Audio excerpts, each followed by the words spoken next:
and Rob Holding yesterday have switched. Could Holding have gone, all right, look, I know I'm meant to be on the right and you're on the left. He would have gone over the other side then, wouldn't he? Well, that's what I'm wondering.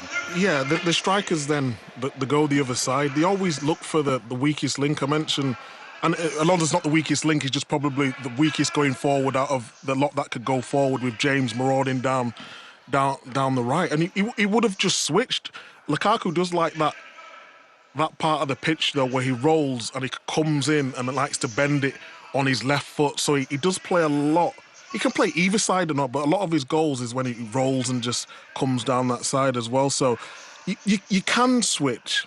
But I remember I was playing against Ribery in the Champions League, and like I talked about the battles, and the first one, he came to me and I was like, okay, the psychological side, if I tackle him first or go into a tough challenge with him, like I let him know he's there. If he dribbles past me the first time, I was in Allianz Arena, and he dribbled past me the first time, and after that, I was gone. So it's easy saying, what Murray should have done is got someone in front of him, because once someone's got that psychological edge on you, straight away, it's very difficult to come back. And then you were gone psychologically. One dribble past you and you were gone because you thought, he's going to do me every time.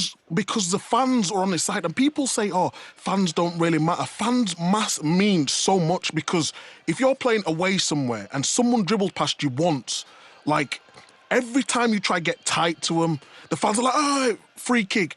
Every time he dribbles past you, they're taking the mick out of you, and you're trying to concentrate on the game. But then, also, not that, Ribery goes to the other side, and then Robin comes to my side. So I've just tried to figure out how to deal with Ribery.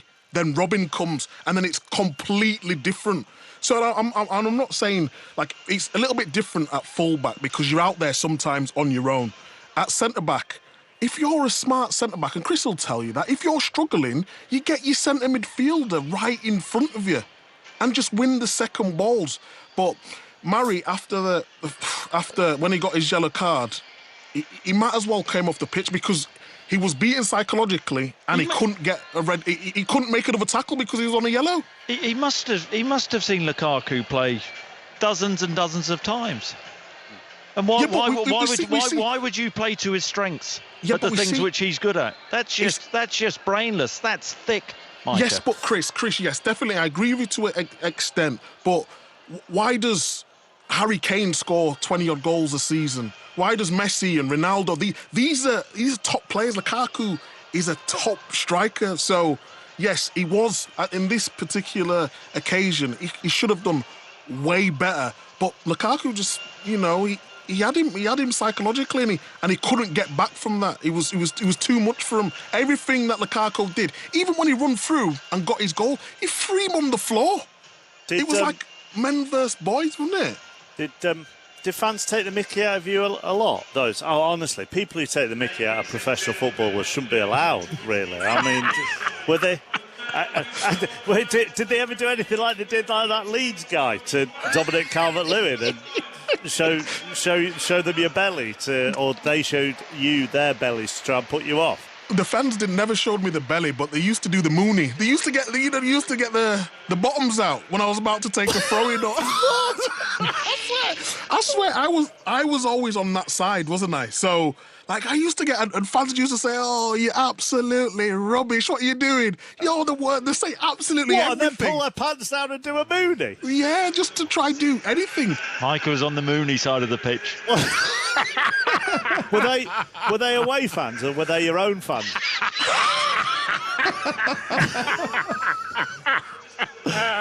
Chris, did fans ever put you off? Not really. I mean, plenty of abuse. I remember playing at Hearts once, and a father gesturing to me, and then his son doing the same gesture, which wasn't a friendly gesture. You can probably use your imagination. And then, what gesture was it, Chris? Was it the Gareth Bale heart? A quick throw in, and then the father congratulating his son on the gesture, which I found pretty Pretty remarkable stuff. Let's move it on to the refereeing. We kind of touched on this last week, that the games have been free-flowing. A fair few things have been let go, and it wouldn't be long before managers might start moaning about it, depending if decisions went against them. Right on cue, Jurgen Klopp this weekend. It's like we're going 10 to 15 years backwards. If you like that sort of thing, referring to Liverpool-Burnley, watch wrestling. Ole Gunnar Solskjaer. We can't go from one extreme, from volleyball or basketball last year, to rugby. What are those two on about, Rory? Well, so I think to an extent this conversation is being... it's been deliberately blurred in bad faith. Not by you, chappers, you'd never do that. But right. By who? So I don't think Klopp was necessarily saying we have to blow the whistle for every foul. I think Klopp looked at examples like Ashley Barnes hauling Joel Matip down when the ball was nowhere near him and was questioning whether that should be allowed, and I think that's probably fair. There are times when one or two Burnley players probably do take slight liberties with the interpretation of the rules. And it's similar actually for United. I think Solskjaer, who also said that maybe the balance has swung too far. I'm not sure they're saying we want minor fouls to be given like they were last season. I think what they're saying is that players are being given an inch and are taking a yard.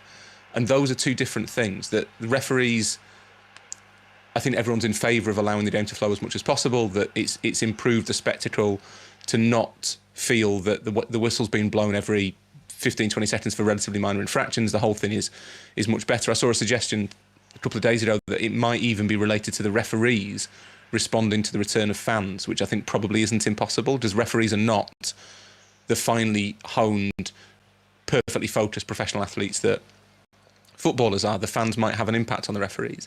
That is a large proportion of home advantage. I think there are two separate conversations. One is about where you draw the line on what counts as a minor foul that you can play on from, and one is, are there occasions when teams go too far? And I think in both Klopp and Solskjaer's case, they probably have a point. Volleyball to rugby point? Was it volleyball to rugby? Which I'm not especially familiar with the rules of volleyball, although I do know it hurts your hands a lot, so maybe that's what he's talking about. But rugby's dreadful for blowing the whistle constantly, but tiny infractions. But you're suggesting Solskjaer, was misinterpreted by what he said. I mean, it's pretty strong what he said. And I think the danger is that as soon as this conversation happens, everyone assumes that they're engaging in mind games or they're whinging. I mean, it's worth noting that Klopp made those comments after winning a football match, so he wasn't blaming the referee for Liverpool not winning. A football match where Burnley could well have had a penalty. Yeah, they could. Yeah, they could well have had a penalty. Yeah, and I think Sean Dyche complained about that, didn't he?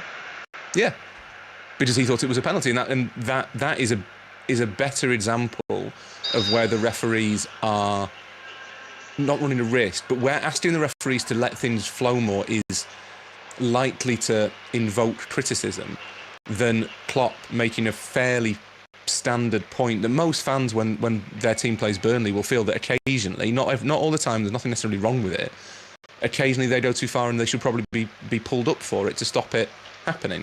The basic problem is that whatever anyone does, people are going to complain. That's the long and the short of it, isn't it? The referees are too pernickety, we complain. Referees aren't pernickety enough, we complain. So do you think that Fernandes was a foul before the goal? No. No. I'm not allowed. Sorry, I'm not allowed. Oh my God. No. Oh my God, I'm going to get into trouble. In 2 weeks. Oh God. No, it's chappers. It's all right. That's just factual, because that wasn't a foul.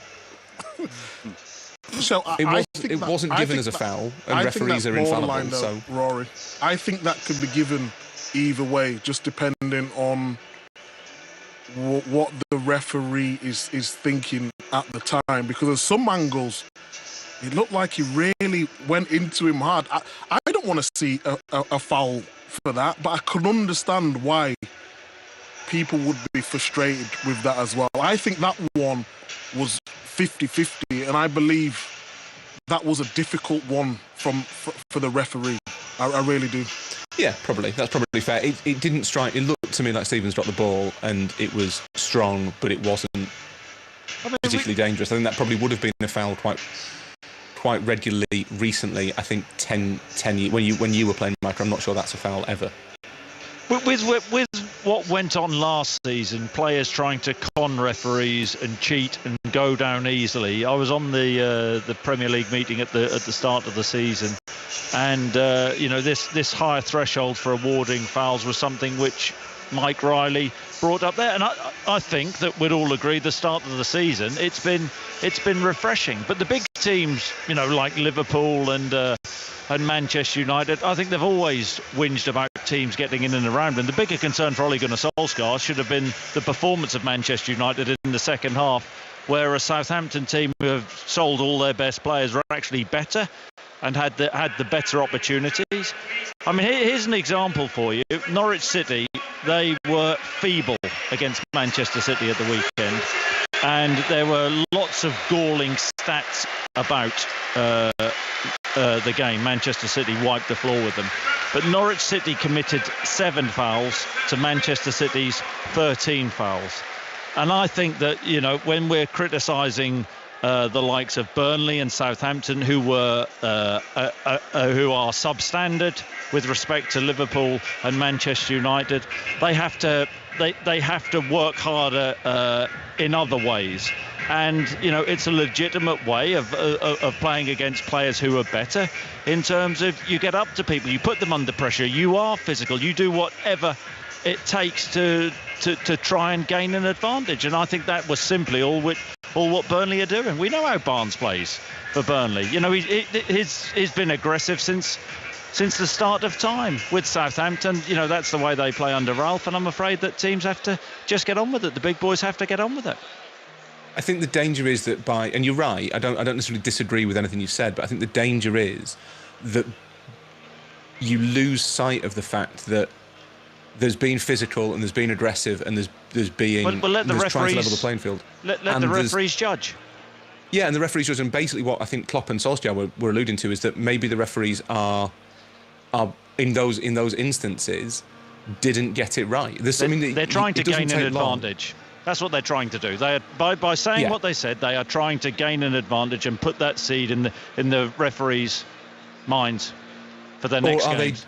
Are they rightly suggesting that the physical approach has limits? That it's not the case that you should just be able to do. And I mean, look, Chris, we all saw the game. We saw the games. Yeah. Were Burnley really that bad? Were Southampton really that bad? I didn't think so. Not sure what you mean by that bad. I think there are moments where, in terms of multiple fouls, super aggressive challenges. I've seen worse than both cases. It just boils down. Look, and actually, if you look at the stats here, Micah, there are at the moment, and it's a small sample size because there've only been 19 games played, but there are 19.7 fouls per game at the moment. If you go to the 2021 season, so last season, there were 21.8 fouls a game. So at the moment, there are 2 fouls per game less on average.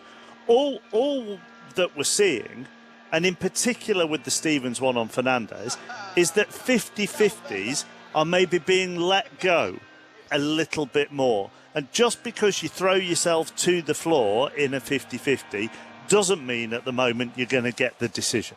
Yeah, but Chappers, I think what everyone's asking for is just consistency.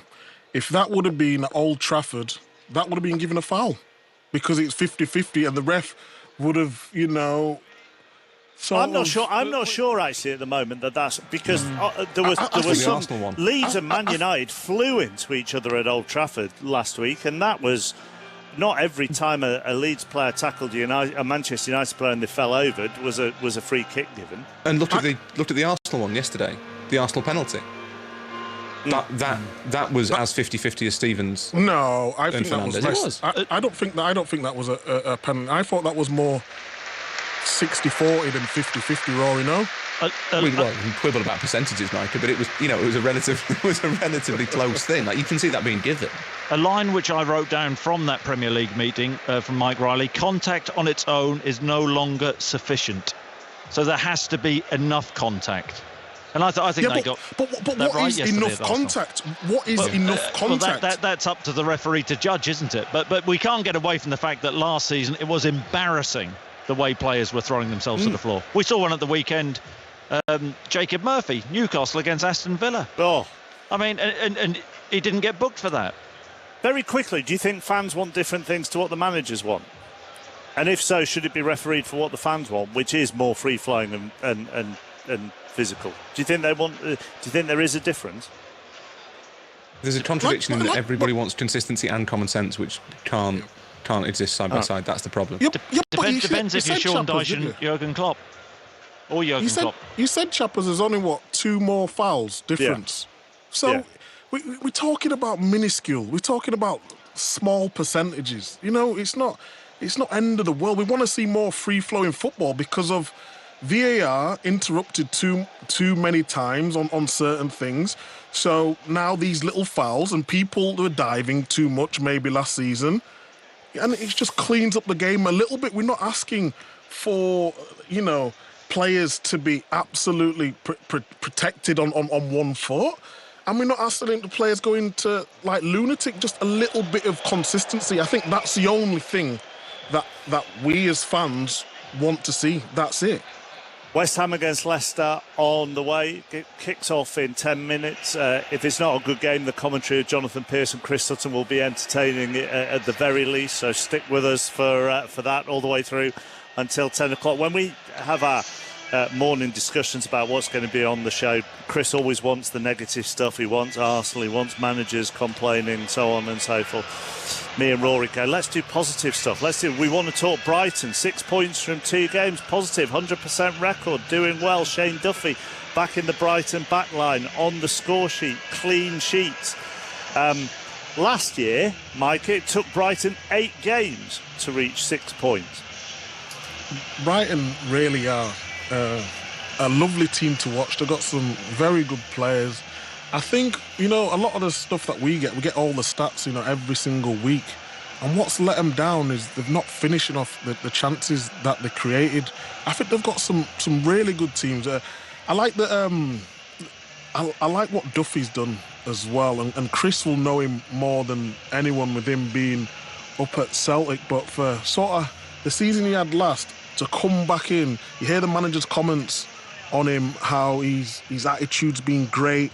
And it just embodies the spirit of Brighton. He also plays some really good football, and they've actually got, if you actually look at their squad, they've got some really exciting players as well. So, it's nice as them actually getting a little bit of credit for how they've performed up until that goal.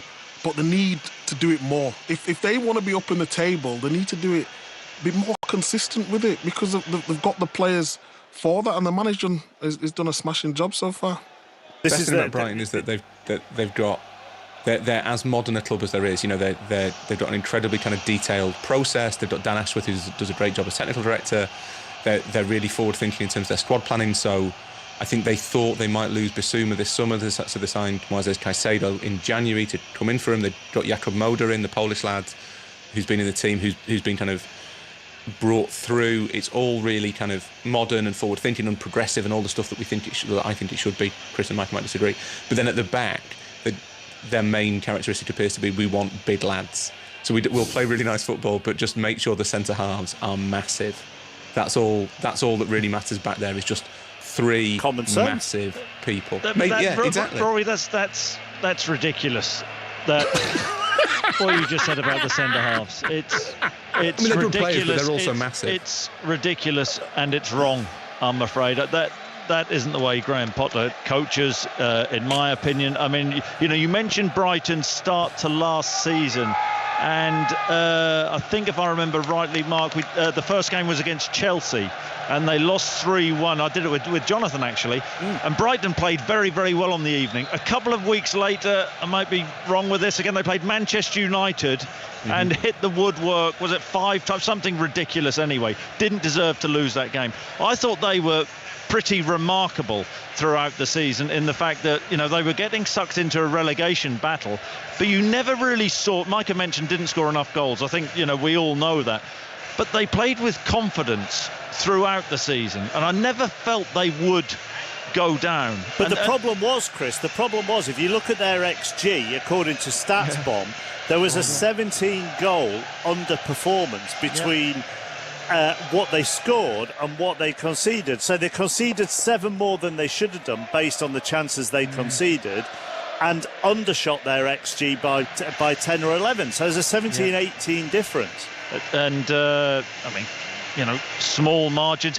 I can't remember, and you'll probably hit me with something here, I can't remember Brighton ever getting really smashed last season by somebody, 4 or 5. I can't remember that.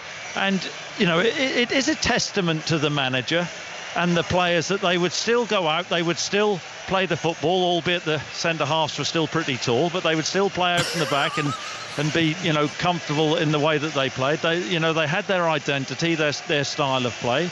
And it's no surprise to me to see them starting the season well. And just quickly on Shane Duffy, Michael mentioned it. It's a remarkable recovery. A lot of things went wrong for him last season. I think his father died, and that affected him in a big way.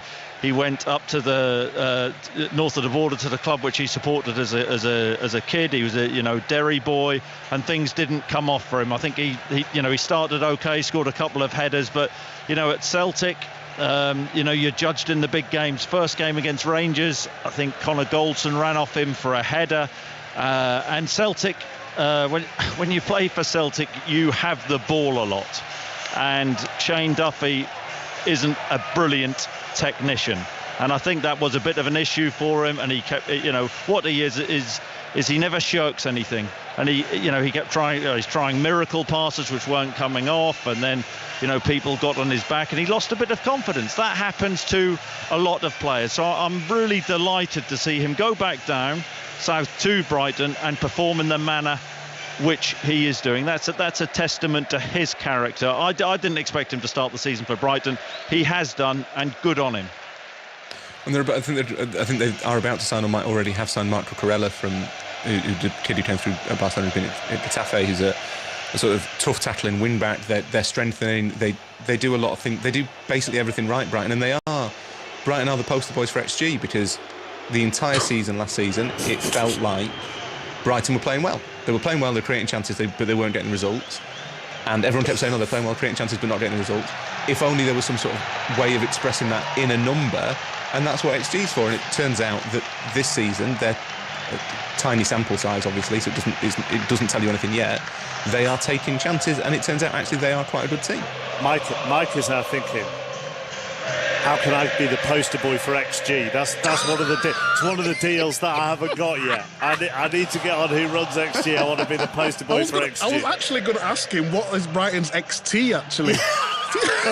Well, the teams are on the pitch at the London Stadium, so unfortunately the answer to that question, that's a tease and a half, will have to be answered on next week's Monday Night Club. Can you find that out, Rory?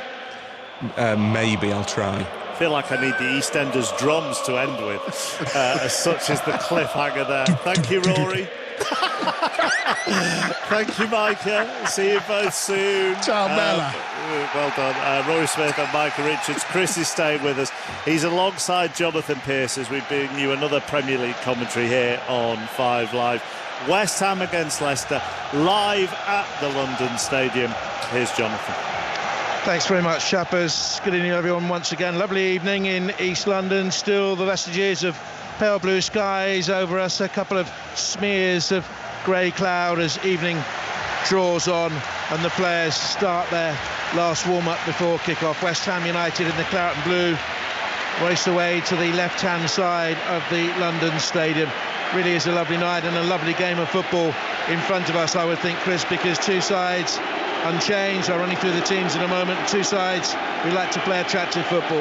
Yeah, I'm really looking forward to this one. Both teams with a good start to the season. Good seasons last season, of course. Leicester winning the FA Cup, finishing 5th, falling away a little bit. And West Ham falling away at the end of the season, but with a thin squad. I thought they performed really, really well, and they'll be looking for more of the same this season.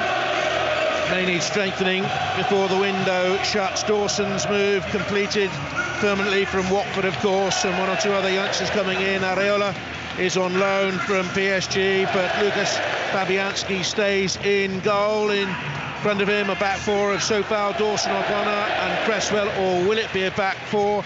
Fornells will have duties dropping back as a left wing back. Rice and Souček will hold in midfield. Bowen and Benrahma supporting Antonio, who needs the one goal to become their leading scorer in Premier League football outright. He's level at the moment with Paulo Di Canio. One more, by the way, for 50 in a West Ham shirt too. Leicester line-up unchanged. Kasper Schmeichel in goal, Ricardo Pereira, Daniel Amati, Chalyak Soyuncu and Luke Thomas, the back four. Thomas still filling in for Ryan Bertrand, who tested positive, having played in the Community Shield but then missed out on the opening league game, the victory against Wolves. And Ndidi and Tielemans, good midfield duo that. Jose Perez, Maddison and Barnes supporting James Vardy up front. Vardy, of course, Jamie Vardy, still battling on, still full of pace, still full of guile, still full of goals. And this game had goals last season. 3-2 it was for West Ham United here, and they also won up at the King Power as well to complete the double over Leicester City. 3-2 it was here, with Lingard getting a couple of goals and Bowen, fine player for West Ham United on his day, scoring. Iheanacho got one that day for got a couple that day for Leicester City, I should say. He's among their substitutes today, and it's lovely to see Castagna there as well, for the first time having suffered that horrible double eye fracture in the European Championship finals. Lovely to hear the London Stadium full of noise and vibrant football support as the players of West Ham United, the match officials, the players of Leicester City and the coaching staffs take the knee. And off we go on 5 Live. West Ham United. Oh, and Leicester City. Listen to that, Chris. This stadium's often criticised for a lack of atmosphere. How about that roar at the kick-off? Oh, yeah, it's a wonderful atmosphere. You felt it coming to the game this evening. The Westfield Shopping Centre, extremely busy and buzzing. Lots of West Ham supporters in their colours, looking forward to it. And what a performance from their team last season. They'll want more of the same tonight and this season. Yes, I jogged through there, stopping at a supermarket to pick up a little light lettuce salad. Did I see you in the fast food retail outlet? I thought I saw someone of your size there. It's a good quiz question. When was the last time you jogged? 1968. Having done 5 London marathons, by the way. I didn't see you passing me down the mall, as I always say. Anyway, here come Leicester City with Maddison into the box. Vardy's at the far post. Barnes looked for him. Good to see him fitting well, Chris, isn't it? Barnes back in the Leicester first team after his injury last season. Player of promise and guile, and he's on the ball on that left-hand side and whips in the cross, and it's headed away by tall Craig Dawson with the fair hair and the red boots inside that West Ham penalty area. Yeah, it was a pass from Maddison into Barnes' left-hand side of the box, and Barnes just hit the first man. I think it was Dawson in the chest. Disappointing cross, really. Vardy was in there. Now here's Antonio. Oh, it's a lovely run from him. He's already covered 15 yards. He's already deep in the Leicester territory. He chose the wrong option. He was hurtling through the middle. He could have carried it on a stride to his left-hand side. He tried to push the ball into the path of Said Benrahma, and it's through into the Leicester goalkeeper Schmeichel, who clears it away. Yeah, brilliant play from Antonio. Strong play. Gets away from Ndidi, drives past Soyuncu and just picked the wrong pass. Benrahma had made the run, but not on the same wavelength. Will West Ham spend the cash and bring in new players? Leicester have spent fairly extensively in the summer. Patson Daka, good young player, goal scorer from Salzburg. Soumari, very good player, won the title with Lille, midfield player. On the bench today, Vestergaard, centre-back from Southampton, few eyebrows raised when they let him go to a Premier League rival, not involved tonight. And Bertrand, a free from Southampton, and as we said, he's out at the moment with having tested positive for COVID. I just wonder what's up with Vestergaard. He came on as a sub in the last game, but not even on the bench this evening.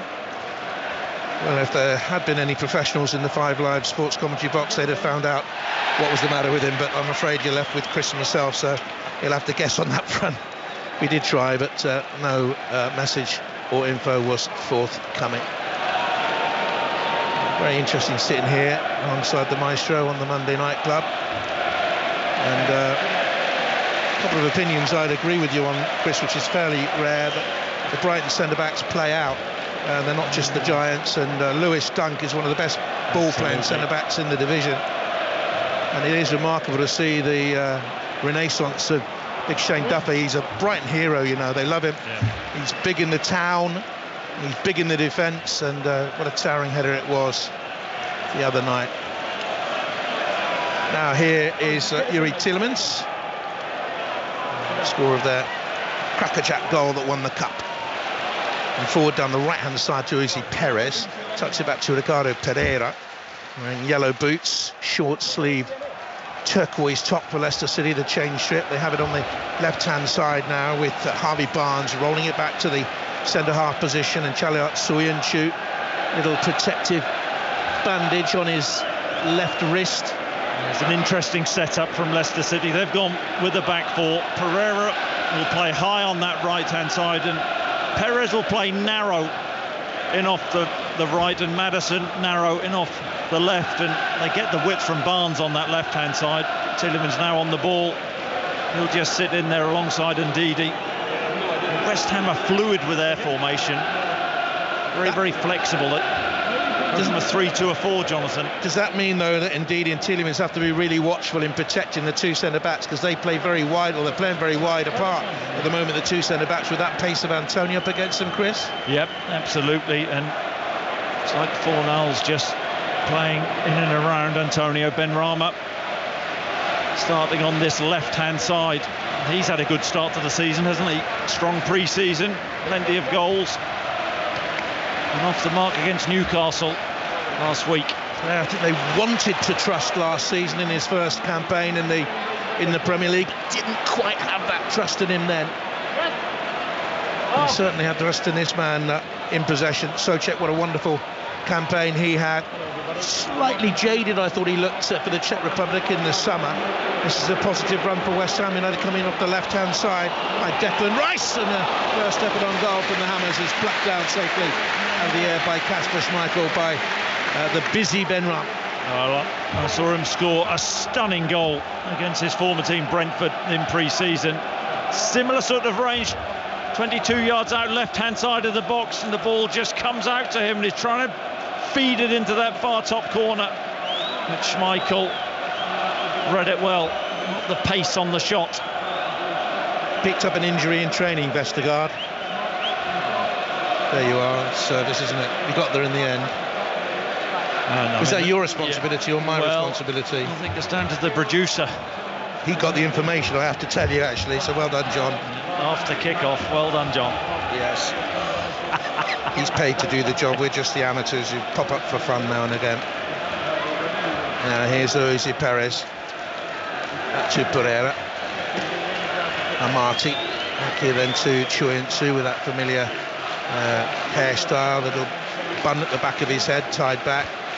And he's rolled to the Turkish international. Didn't they disappoint in the Euros? Turkey, good players. A couple of the Lille champions in the league are really, really below par in those finals. And Soyuncu angles the ball on a diagonal to the right-hand touchline, and you thought that Pereira had jumped into Cresswell. Referee's having a look at it, but no decision as yet made by Michael Oliver in terms of a foul. I thought it was a foul, Chris. It seemed that way. Soyuncu with a raking ball out to this right-hand side. It's a Leicester attack, and Ricardo Pereira just jumps into Cresswell. The ball sailing out for a throw-in anyway to West Ham, but has to be a free kick. That was a clear and obvious foul, Jonathan, if there's such a thing. But as Mike Riley was telling us in that pre-season Premier League sort of video thing meeting that we all had, Zoom, that's the one. Let the game flow with higher threshold for awarding fouls. Video thing, yeah. Yes, there you are. Because the last time we were discussing this before kick-off, last time we were here, we were having a discussion from our commentary position to the far corner flag. And what did you say it was? Was it 600 metres? Yes, yeah. Came back in the summer because I'm diligent, and I did mark it out. I was wrong, Chris. 602 metres to the far corner flag. It's a long, long way, I can tell you. West Ham are in the claret and blue, kicking from right to left in this first half on 5 Live on the BBC, and it's goalless with 8 minutes played. Antonio loses his bearings. The ball just popped up high over his head. Ricardo Pereira was there to get it away. Leicester will be hoping that he has a whole season without an injury after that knee ligament problem of 2020. But what a 2021 they've had under Brendan Rodgers. FA Cup winners back in Europe, Community Shield winners. They were 11th when he took over back in February of 2019. 9 trophies in his last 5 years as a manager up at Celtic and at Leicester City. Learned from the mistakes made at Liverpool, perhaps. Well, let's not forget he was manager of the year in 2013-14 and had a win rate of over 50%. Not bad at all.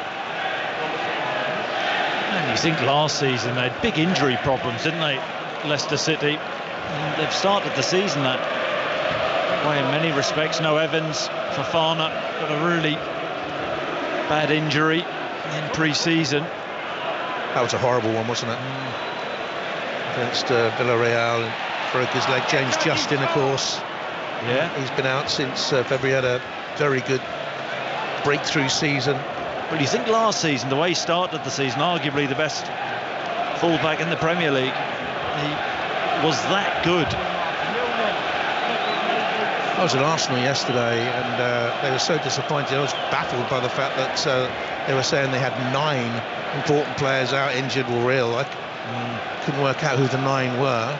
Probably couldn't work out 3 of them. Here's Suinchu. He's about 800 yards away from us on that far side, I would say. And Leicester have possession. Back to him. Part of that Leicester City Cup-winning defence. Important for them now. He's not a veteran. He's still in his mid-20s. But he needs to speak of Marty through. Marty's played too few games for them really over the years now. Here come Leicester City down that left-hand side. Maddison into Barnes, who's gone into a more central position. Out to the young fullback Thomas. The Leicester momentum just outside the right-hand side of the West Ham United penalty area, but stepping out to clear it away is going to be Sofal. Pound for pound, what bargain, Sofal and Souček for West Ham United. And I was looking through my notes before kick-off, you know, Chris. Aaron Cresswell, 239 games for West Ham United now. £3.75 million 7 years ago. What value he's given. Yeah, incredible piece of business. So good at set plays, isn't he? Got a wand for a left foot. You talk about David Moyes, and there's a lack of activity in terms of bringing players in. They have to compete in the Europa League this season, and the squad is very, very thin, Jonathan.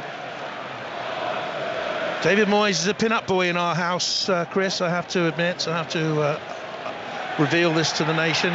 Yes, indeed, my mum, he's a pin-up boy for my mum, Sheila. She's 91, bless her. And she's his poster boy.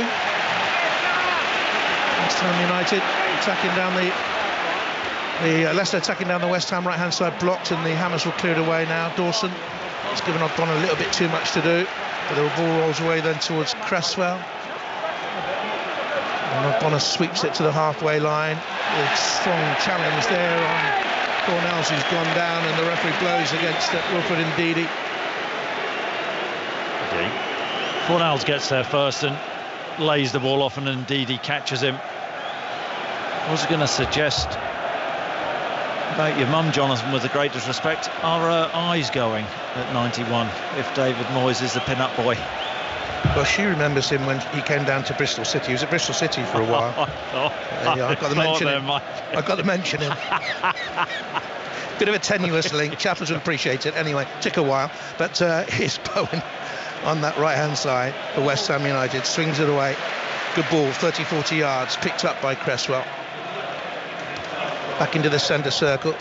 Dawson is there again, 5 live from the BBC, 0-0, 12 minutes gone. So far with a cross into the middle.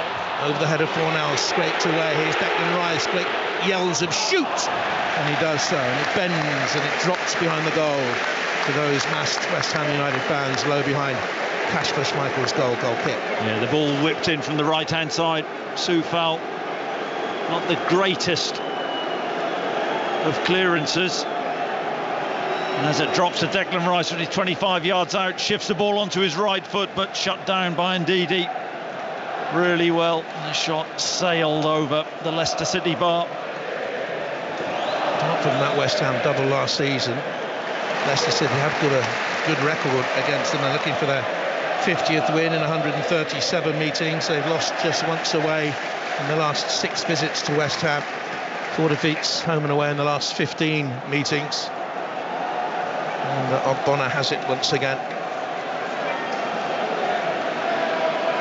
Now here's Soufal, right-hand side, the Czech Republic international, tidily done by Bowen back to Souček, but they've given it away.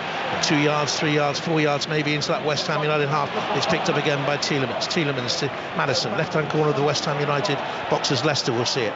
And they're attacking that penalty area now. Barnes tries to trick his way through. Too many claret blue shirts back there. It's looped away then towards 20-year-old Luke Thomas.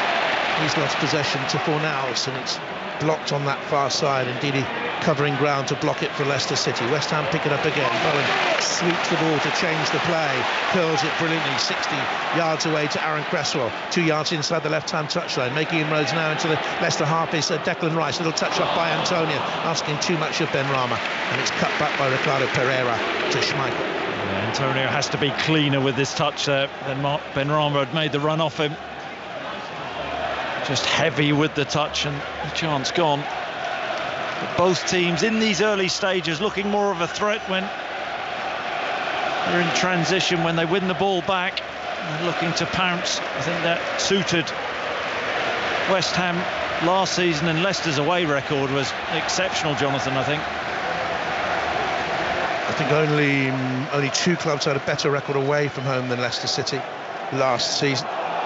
Live EFL Cup commentaries on the next couple of nights, by the way, on 5 Live. Details in a moment, because here's Antonio trundling through to the edge of the Leicester penalty area and shoots, and he'll be disappointed with the quality of the effort. He never really got caught hold of it properly, and it bobbled and bounced and went well wide, and Schmeichel didn't even have to make a save. Oh, he has that drive and that pace and power. Gets away from Ndidi, just shrugs him off and drives the space. Soyuncu shuts him down. That's a tame effort, really. Gets to the edge of the Leicester penalty area and slices his shot 7 or 8 yards wide of Schmeichel's left-hand post. Both going to play. West Ham United have a breather in the throw in their left full-back position. So tomorrow, Barrow against Aston Villa in the EFL on 5 Live Sport. Reporters at 10 other cup games. Wednesday, West Brom against Arsenal. That's an 8 o'clock kick-off in the EFL. And then from 10 o'clock, Ian Botham in conversation with Ellie Oldroyd. Headingley, 81, 40 years ago. Goodness me. I remember I was in a car driving between Luton and Harpenden when that test match reached its crescendo. I pulled into a lay-by, and my young lady at the time didn't really want to listen to cricket anyway. Didn't really last long, that relationship, but don't worry about it. Life goes on. Can imagine. Some things are more important. Chris and Ian Botham on the rampage, and Bob Willis and Headingley. What a cricket match that was. You remember that one, don't you? Yeah, do you know what? I was at first school then. I'm a lot younger than you. And I remember asking my teacher whether England had won, and it was Willis with 5 wickets, wasn't it? Yeah, last day that wasn't it? Now it's just chipped away by Dawson and swept out by Rice. Not that much younger than me. I just started romancing earlier. Yeah, you were in a lay-by in Harpenden, and I was at first school. Now here's the throw on that left-hand side. Stirring up. How does the other half live? Fairly unpleasant images for the listeners, I have to admit. Now, in possession here is Daniel Amati. Not just the listeners. Rupert Ndidi. Back then to Soyuncu. We have stirred some unpleasant images over the years. It was that trip down to Bournemouth that time, Chris. Goodness me, let's not remind people of that naked display. Ricardo Pereira on the right-hand side, yarding from the right-hand touchline for Leicester City. Goalless, 18 minutes play. Benrahma back to him by Souček.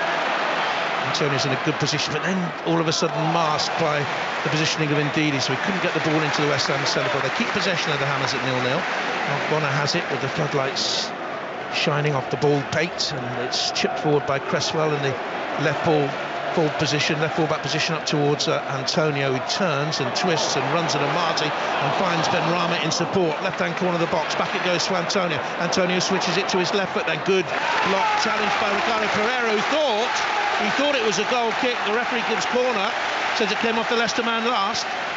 He looks up for it tonight, doesn't he, Antonio? Twice he likes to drift out to the left-hand side. Played a lovely little pass into Benrahma, and as the ball came out to him, drove to the byline and attempted to cross the ball. It was a good challenge from Pereira, but West Ham, good set-piece team. And they had their first corner, I think it is, of the game on the left-hand side. Souček is in the middle there with Dawson. Owen fainted to take the corner kick. It's whipped into the near post area by Sofal, and Leicester City cleared away to Maddison, who's strongly challenged by Fornals, too strongly, says the referee once again. Michael Oliver, who was out in the Euros and did so well in his 3 games. He had that Spain-Switzerland that went to penalties, sent a player off in that game, did well, and gives that free kick. Whoa, how much contact was there, Chris? I think Maddison knows exactly what he's doing there. Bit of a soft one. And this was the game last season where West Ham ended up winning the game 3-2, and Maddison was left out. Brendan Rodgers had that difficult decision to make. Maddison had been out, I think, to a party. And you think, was that the game which derailed Leicester's Champions League prospects last season? They had to bounce back very quickly, didn't they? They had the cup semi-final against Southampton the following week. It came on the back of a defeat against Manchester City, and they did subside as they had done the previous campaign. But it's still a remarkable season for Leicester City. Here's Barnes, edge of the penalty, looks for Maddison. Rice gets in with a steal challenge. Should he have gone off in that championship final for England against Italy at Wembley? But anyway, the chance here is wasted. The ball hit too long by Yuri Tielemans, and away through for a goal kick, away to our right-hand side to West Ham. Tielemans on the half-turn, halfway inside the West Ham half, trying a difficult pass to Pereira, who was marauding down the right-hand side, straight out of play. He had some season, Tielemans, last season, and he was a league ever-present. Good Euros. Belgium possibly flattered only to deceive. Leicester have possession halfway inside the West Ham half, 0-0, 5 live. 21 minutes played. Maddison on the ball. Wristbands on both wrists. He looked exasperated. There was no movement up front for him. And the West Ham cleared it away towards Antonio, who tries to spin 10 yards inside his own half, takes a tumble, falls on his backside under pressure. No great pressure from Ndidi, it has to be said. And Leicester work it wide to Ricardo Pereira. This is a good run by Uzi Perez, chops the cross in, and now springs Łukasz Fabianski to make a comfortable catch. Yeah, disappointing cross from Perez. Had time to pick one of his teammates out in the box, but straight at Fabianski. I was just thinking, we haven't seen anything of Jamie Vardy so far, but you often don't need to. He's there to the right-hand side of Ogbonna, between Ogbonna and the fullback Cresswell, just waiting for an opportunity, standing offside at the moment, because Leicester have the ball way back inside their own half. Amati side puts it toward them. Uzi Perez tried to snip it into Vardy in that position, on the shoulder of Bonner, who got the block in. Back to Tielemans, switches play, looks for Harvey Barnes, too much weight on the pass, and it speeds away for a throw into West Ham United, and disparaging yells from the West Ham fans, some 10-15 feet, maybe a little bit more behind us. Oh, there they are, just behind you, Chris, actually. Oh, there's that big one who's glowering at you. And I wouldn't make any plans for later on in life, Chris, the way he's glowering at you, by the way. I'll give you, I know his address, I'll give it to you later. Anyway, let's move on. And it's a throw to West Ham on the right-hand side. I remember being in the old Upton Park and working with Bobby Moore, and he was a massive West Ham fan. He was yelling and screaming abusive language, and we hadn't seen the sights of him. And the producer on the talkback said, "You've got to stop the man swearing. You've got to stop the man swearing." And we looked around, and the man's huge, Chris. He's 6'19", but 83 stone, skinhead, tattoos, and everything like that. And Bobby Moore, bless him, just turned and said to the producer, he's speaking on air. He didn't remember he was on air. He said, "Peter, the West Ham fan can say exactly what he wants to say tonight." On we went. Here's Cresswell for West Ham. Back to Ogbonna, 0-0. Takes the return. Title winning former Juventus centre-back. Right hand side then is Dawson. Dawson slides it away to the right full-back position. So Fowler pushed on. He's given Bowen a little bit too much to do. Soyuncu just hammers it out of play, under no great pressure there between the penalty box and the far touchline. No nonsense defending. Got to say, I like Bowen. He's the one who'll really stretch the Leicester back line. They're under pressure here, Leicester. Cannon of a shot from outside the penalty area by Souček. Rebounded away to Rice, halfway inside the Leicester half. He sipets it away to Benrahma with a tinted hair. Back to Rice, upright, white boots, edge of the penalty area. Finds Fornals. He's a man the manager trusts. In comes across from Benrahma, headed away powerfully just inside that Leicester City penalty area. It's headed away from the edge of the 6-yard box, I should say, by Soyuncu. And now Leicester cleared away then to Jamie Vardy. Vardy plays back to the heart of midfield. Maddison couldn't clear his feet. Does so in the end. Scrambles it away to the right back, Ricardo Pereira. 0-0. Leicester haven't really tested the West Ham goal at all. We've had 3 efforts off target by the Hammers so far. I thought the game would have goals. Not yet, though. 8 goals in the 2 games last season. The previous year, Leicester beat West Ham at home 4-1 and triumphed on this ground by a couple of goals. Iheanacho got one that day as well. He got a good record actually against West Ham as Iheanacho. But Hammers now come on the attack. Lovely dummy. Carries the ball through to Fornals. Whips it to the left-hand side. Cross comes on back in the penalty area. Brilliant goal. West Ham take the lead. Brilliant goal. Fornals at the heart of it all. Out it went wide to the left-hand side. Benrahma clipped a low pass. And Fornals had continued the run. And as he met it left-footed, he steered it beyond Kasper Schmeichel. And Leicester was sliced wide open. And West Ham take the lead after 25 minutes on 5 Live Sport. It's absolutely stunning from West Ham. It's actually Jamie Vardy who gives the ball away in the middle of the park. We speak about West Ham in transition. And they just break so quickly. Soyuncu, a straight pass into Vardy. Vardy should do better. Misplaced pass into Rice. Rice quickly into Bowen. He prods the ball forward to Fornals, who pops it out to the left-hand side. Benrahma, first time cross. Fornals carries his run on.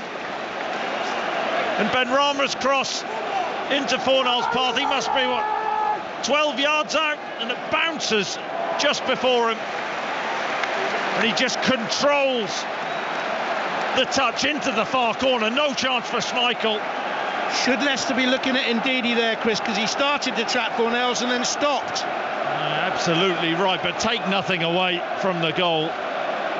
It's brilliant from West Ham, and this stadium has gone berserk. It really has. Bubbles are being blown from the machines down in front of the West Ham dugout. Bubbles that have floated so high and then been burst on so many seasons of despair and wrecked dreams. And now they can hope. West Ham United supporters, they have a fine manager, a fine coaching setup, and the embryo of a fine team. Absolutely. And you mentioned Declan Rice before. I thought he was excellent in the summer. The last 30 minutes at Newcastle last week, he was unbelievable he was, and that was him who broke the play up to start that counter-attack for West Ham. Leicester hit long for Barnes coming off the left-hand side. Not his game that, to try and win it in the air against Dawson. Still seen precious little of Jamie Vardy, but to give him credit where it's due, or the benefit of the doubt I should say, he's had no sort of service. As we look down at David Moyes in his technical area, what a difference he's made at West Ham United. There were eyebrows raised when they brought him back to the club for his second spell in December 2019. But he's plotted a course. His win rate now as West Ham manager, second time around, higher than a nose much vaunted Everton days. He guided into Europe 3 times. And there is a real sense this year that West Ham can push on from the last campaign. And it was such a good season for them, 6th, and here they have possession with the ball rolled away then to Ben Rama from Fornals. He's played a major role over the last 14 months for West Ham, this number 8 Pablo Fornals from Castellón in Spain. And he's a lovely ball inside the fullback, and he finds Sofao, the cross into the middle, a diving header away by the alert Marty, and West Ham United are knocking at the door again. Better cross in from Sofao, and the header this time is just wide. A powerful header inside the 6-yard area by Soucek. Yeah. Such a clever mover, Soucek. The ball out on that right-hand side, whipped in, and Soucek gets across the near post so well and powers a header. That's not far away. Leicester City are rattled. What a start from West Ham United. They're the team with the intensity. They let Leicester have the ball at the back, and as soon as the ball goes into midfield, they are pouncing. Talking about the West Ham coaching staff, Stuart Pearce, Old England Lionheart, of course, is sitting just behind us, taking copious notes. I think he's taking notes on our delivery, actually, Chris. And again, I wouldn't want to argue with Stuart, would you? Arguing with Psycho. No. Biggest thighs I've ever known in football, Stuart Pearce. They were immense, huge. And not that I was looking too closely, I understand. Anyway, but Jose Perez forward to the edge of the penalty area. Vardy back to Tielemans, and he finds the right touchline now, and Pereira advances into the box. Now he lays it back to Jose Perez. Pereira, good chance! Oh, leant off it and hammered it behind the goal. Always leaning off it, always likely to go one way, and it launched wide. Yeah, that was an opportunity, and as Ricardo Pereira feeds the ball into Perez on the 18-yard line and just carries his run on. And Perez slides the ball with his instep to Pereira, who slips as he shoots. The angle against him. Brendan Rodgers applauds. Good move. That's a good move, but they haven't done enough so far. Leicester City haven't shown enough going forward. Half an hour played. West Ham leading by a goal to 0. Apart from all the EFL Cup news tomorrow and the live action, you'll hear the scorelines coming in from the Champions League playoff second leg matches Tuesday and Wednesday, of course. And as the big clubs in the Premier League wait later on this week, I think it is, to find out who they'll be meeting in the group stage. Ballon d'Or's announced Thursday, isn't it? Is Ogbonna now at the back for West Ham United to play out to the halfway line where it's met by Chuanchu. Saturday, by the way, we have live action from Aston Villa against Brentford. That's our commentary game from 3 o'clock, but of course all the grounds covered, whipping around all the grounds for all the score news as the ball hits the back of the net. Sunday, Rangers against Celtic at 12, Tottenham Watford at 2, Wolves Manchester United at 4:30. You up there, Ibrox? No, I'm not up this week. You've been dropped? Should be a good one. You've been dropped? You can admit it to me, no one's listening, so just whisper it quietly. You've been dropped? You've been dropped? Yeah. Don't worry, big man, you'll be back. I have every faith in you. I'm used to being dropped. Well, Chelsea. Here's Suanchu, away to the left-hand side. Has it back again. I always get that one, don't I? Leicester have possession of Martin. Across the halfway line, trailing 1-0. That's a nice little layoff by Maddison. Jose Perez has it now, inside right position. Back towards Ndidi. To his left is Tielemans, back again to Suanchu. West Ham just holding deep, line of 4, then a sort of a ragged line of 4, and the 2 main front runners. It's an astute pass into what a challenge by Declan Rice to win it back for West Ham United. But Leicester pick it up again with Pereira, who's becoming an increasing force in the game. Jose Perez, bad miss. He played it in Ricardo Pereira. Maddison slipped it back to Jose Perez and he hooked it poorly wide. Wonderful touch from Maddison. The ball fired into him, and as deft as you like outside of the right foot. just lays the ball back into Perez's path, who's 16 yards out, and he pulls his shot horribly wide of Fabianski's right-hand post. Big season for young Maddison? Oh, I think so. I think he owes Brendan Rodgers one. I really do. I think last season, we know what a talented player he is. I don't think we saw the best of him last season. We question his application a little bit, what with the incident where we talked about him being left out of the West Ham game. There used to be the great debate, Grealish and Maddison, who would you take? Not a difficult one at this moment in time. Bowen for West Ham, right-hand side, just inside his own half, lifts it forward, and across comes Shalar Chuenchu.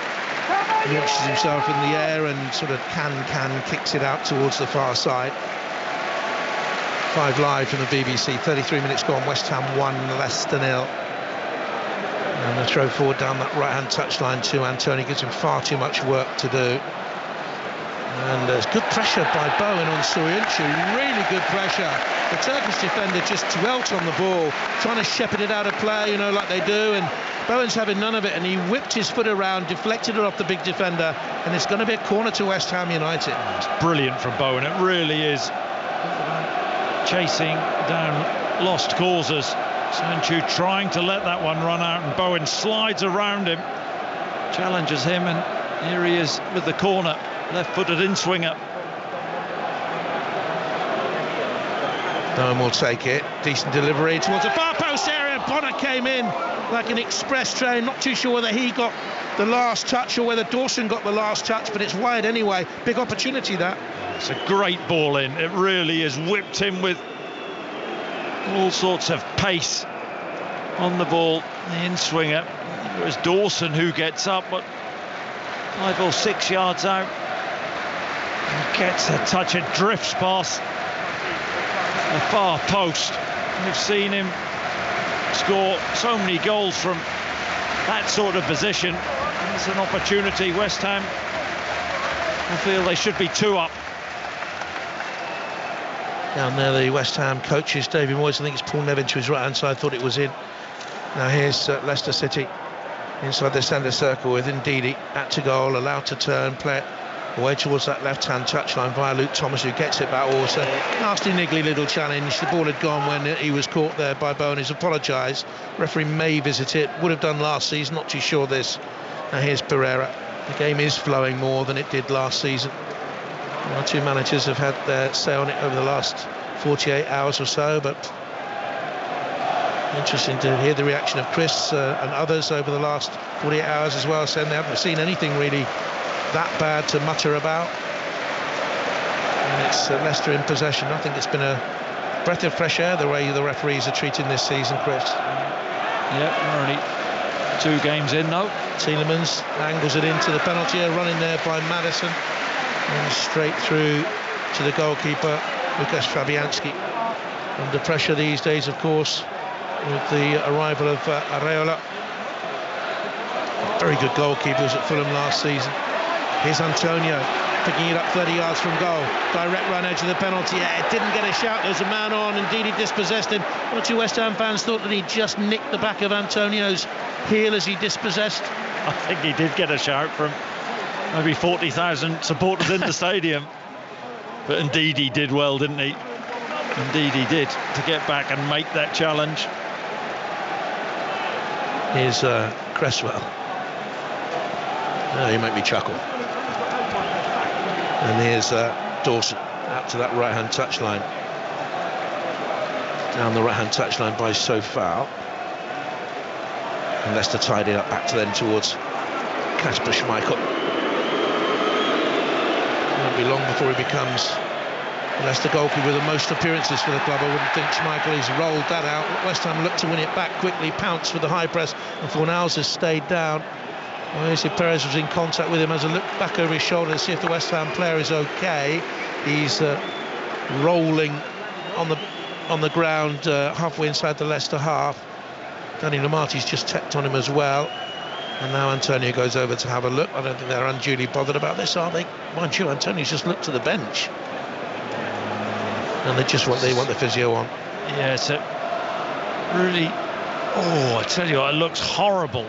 That really does from Perez. He's stumbling off balance and he stamps on Fornals. I think it's his left ankle. And it's a crunching challenge, I think. Jose Perez saying, it was accidental. The ball was played up to him and Cresswell goes in all the way. Perez, he took a bit of a heavy touch. Fornals takes a sore one there. He's maybe fortunate to escape without getting some sort of card. I mean, that is... It's been checked, Chris. For serious foul play. I think it's accidental, but the more you look at it, the more you see this, the more you think, will he see red for this? He's going to go to the monitor, I think. Darren England, the VAR has asked him to go to the monitor. And I like this, Jonathan. Make your own mind up, Michael Oliver. Wouldn't surprise me either way here. Well, he's looking at the screen. I mean, as a still shot, he's going to give a red card. As a still shot, when he sees it, as he is doing now. Or is he seeing that now? But as you see it as a still, Jonathan, that's a red card all day long, isn't it? Yeah. He's going to go here, I think. Is he? Yeah, he's going to go. He's pulled the player towards him. And he is sent off. Leicester are alarmed. And the red card is given. Schmeichel is trying to explain that there was a stumble, that it was accidental. It's not going to change the decision now. No, it's not. And, it's interesting him seeing it as a still. But he is off balance. I mean... Well, they've just shown it to the crowd. It looks horrible at the point. But Perez saying, I'm trying to get my body in there. Well, he's off. Well, you always say Perez. He's just explaining to Declan Rice the nature of the challenge. Schmeichel is still complaining, and Maddison too. And Leicester are irate 5 minutes before the end of the first half. They are reduced to 10 men with a standing off of Jose Perez. Things getting pretty heated down there in the Leicester technical area. They're dragging Perez off. I think it's the first sending off of his career. I can't remember any at Newcastle or Tenerife. Should they look at the still picture? Should they look at a moving picture? Well, there's an argument that Perez is fouled in the first place from Cresswell. He, is clearly off balance when the challenge comes in, but he does catch Fornals, and it does seem high above his ankle. Well, it is high above his ankle, but he's stumbling, isn't he? You can't complain with that. You can't complain at that, can you? He's caught him high. Well, the biggest thing is, which I like, Michael Oliver going over to the monitor and making the decision himself. Down on that Leicester bench, Brendan Rodgers turns and has a little word with Kolo Touré down there. Member of his coaching staff, of course, and they're 1-0 down. They're down to 10. 3.5 minutes to go, plus stoppage time in the first half at the London Stadium on 5 Live. Cresswell with the free kick in, and it bends all the way through and drops out of play and runs towards the far side, and the lurid red and white advertising hoarding on that far side. Well, it's a talking point, certainly. Well, I wonder whether Brendan Rodgers will say that there was it was a foul on Perez initially. There was a shove, hence why he was off balance. But when you see the still of it, there's no surprise Michael Oliver giving a red card. Now Leicester drive forward, look for the pace of Vardy, but given far too much work to do by Ndidi, and West Ham United can roll it away then towards Cresswell. And now they're shaping up Leicester City. Maddison has come out to the right-hand side. Tielemans and Ndidi, as they were before, centrally. Barnes on the left, and Vardy up there on his own. West Ham will still have to be watchful at the back. They haven't given Vardy any sort of service whatsoever. He's cut an isolated figure too long. Barnes hasn't been able to get into the game. Maddison, one or two moments. Here's Rice, lengthens his stride, rolls it to the left touchline. Cresswell down the line to Benrahma. Here's Antonio, who's come to the left-hand side, cups his body, makes himself strong, and the challenge of Ricardo Pereira buffets him from behind, but he'd made his body low. A wonderful footballer called Jerry Gow taught me that when I was a young man. Make your body low, make it like a boulder, don't stand tall like a willow. Willows get shot down. In comes across by Aaron Cresswell, and it's cleared away to the edge of the penalty area, where it's picked up again, and Antonio gets a shot away. But West Ham are asking the question, was Fornells, as he dribbled into the penalty area, fouled? He went down, but there wasn't a great appeal from West Ham. I think he just lost possession, and Antonio couldn't convert the second. But they're pressurising hard now. So check then towards Fornells. Back again, it comes to Rice, the pivot for everything. They've got the extra space against 10 men Leicester. Cresswell has it. 10 yards outside that Leicester penalty area. Finds Fornells, into the box it goes, looking for the run of Souček, comes back out to Souček. He has his Czech Republic international teammate on that far right-hand touchline, hugging the line. So foul to Bowen, gives it back again to the right full-back. And in support on that far side, away from us, is Dawson, who made such a difference to West Ham last season, stabilised the defence. Rice, they're keeping possession, they're keeping the momentum going. Tidy, precise 10-15 yard passes, right square, and Dawson angles it again away to that right-hand touchline on 5 line. West Ham leading by a goal to 0. Here's Bowen, twisting, turning, losing his man into the penalty area right-hand side. Gets the cross, and Antonio, downward header. Surprised the ball came to him, had no sort of power behind the header, headed it down. It bounced harmlessly up, and there's a foul in there now. Antonio looking to the heavens. He knows. It's brilliant play from Bowen. Right-hand side of the box. Turns away from Thomas. Drives towards the byline and stands the ball up right-footed, and it goes all the way through to Antonio. Drifts over Ricardo Pereira's head, and Antonio just isn't expecting it. Hits him in the face. Drops down, and somehow Leicester City scramble the ball to safety.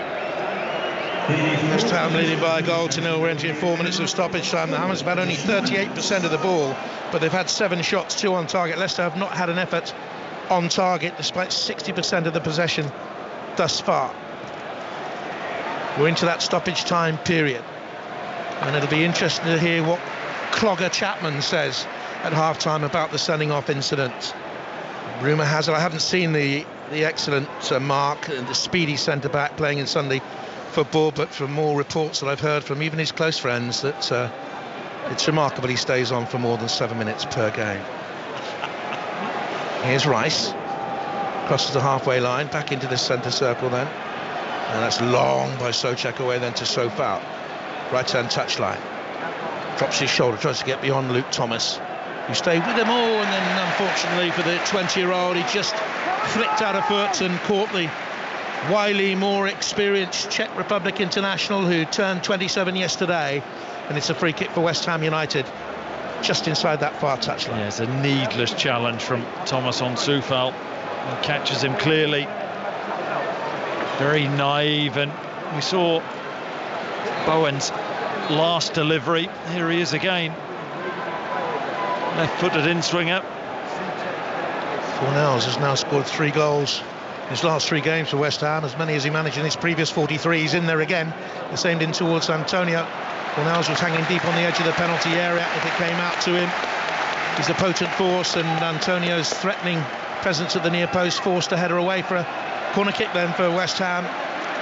Again, Bowen will take it, so he'll curl this in. Left-footed, Souček and Dawson prepare their runs. Rice is on the edge of the 6-yard area. Leicester are defending part zonally in there. In comes a corner. Antonio flicks it on, hits Vardy, and Leicester should get it away now through Tielemans. Rice again dispossessing, but unfairly. It's a free kick for Leicester City. Tielemans was caught there. Rice picks him up, pats him on the backside, and will go on. What a European Championships he had, Declan Rice. Really matured, became an outstanding individual in those few weeks. Brendan Rodgers, meanwhile, is taking those notes. He does. He flicks the top of his biro and puts it back inside his breast pocket of that smart slate grey suit, and stands in that Leicester technical area to the left-hand touchline. The fourth official on the halfway line is Graham Scott. And we're deep into stoppage time now.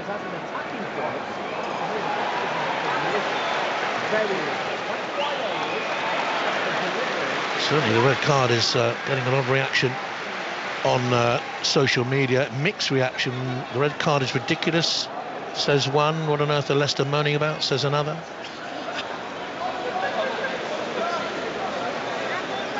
Social media, it's a wonderful thing.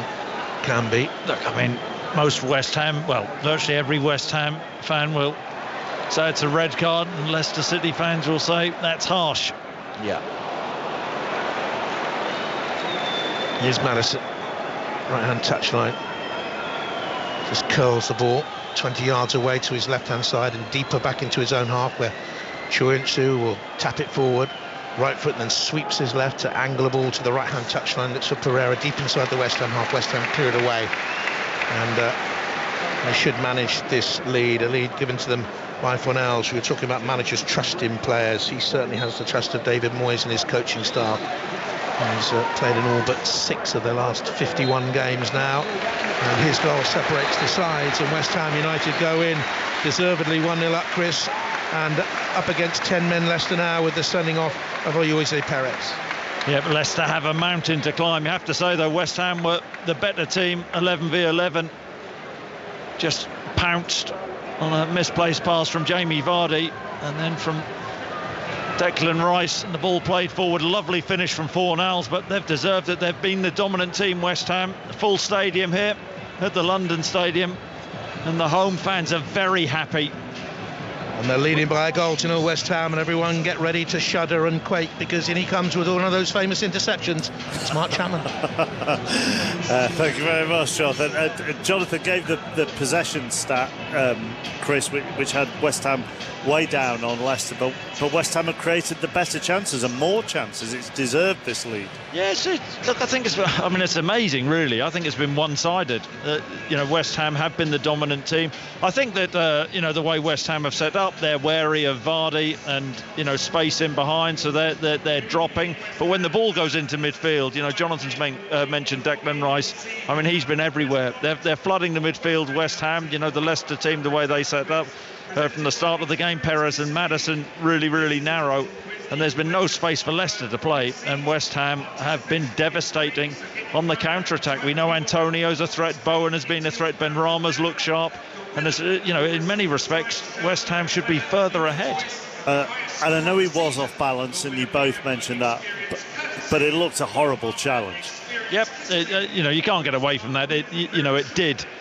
I just wondered, Brendan Rodgers may argue it was a foul from Cresswell on him, and Perez will say, I was trying to get my body in, my foot across Fornells, and unfortunately for him and for Fornells, because he took a sore one, he caught him high, and I don't mind the red card coming out. Michael Oliver did the right thing. He went to the monitor. Maybe he was, told to go to the monitor. He did do, and he made his own mind up. And I think that, we can all, fans inside the stadium, and we can all accept that. What I would say, though, and I wasn't quite sure on this, Mark, and maybe you'll help me with this, if you only saw that as a still image, it was certainly a red card. But, I don't know whether he actually saw the actual pictures of how it came about. He must have done. They can't have just shown him a still image. Well, I know they did show this because we could see it, but I'm not so sure they did show the whole incident.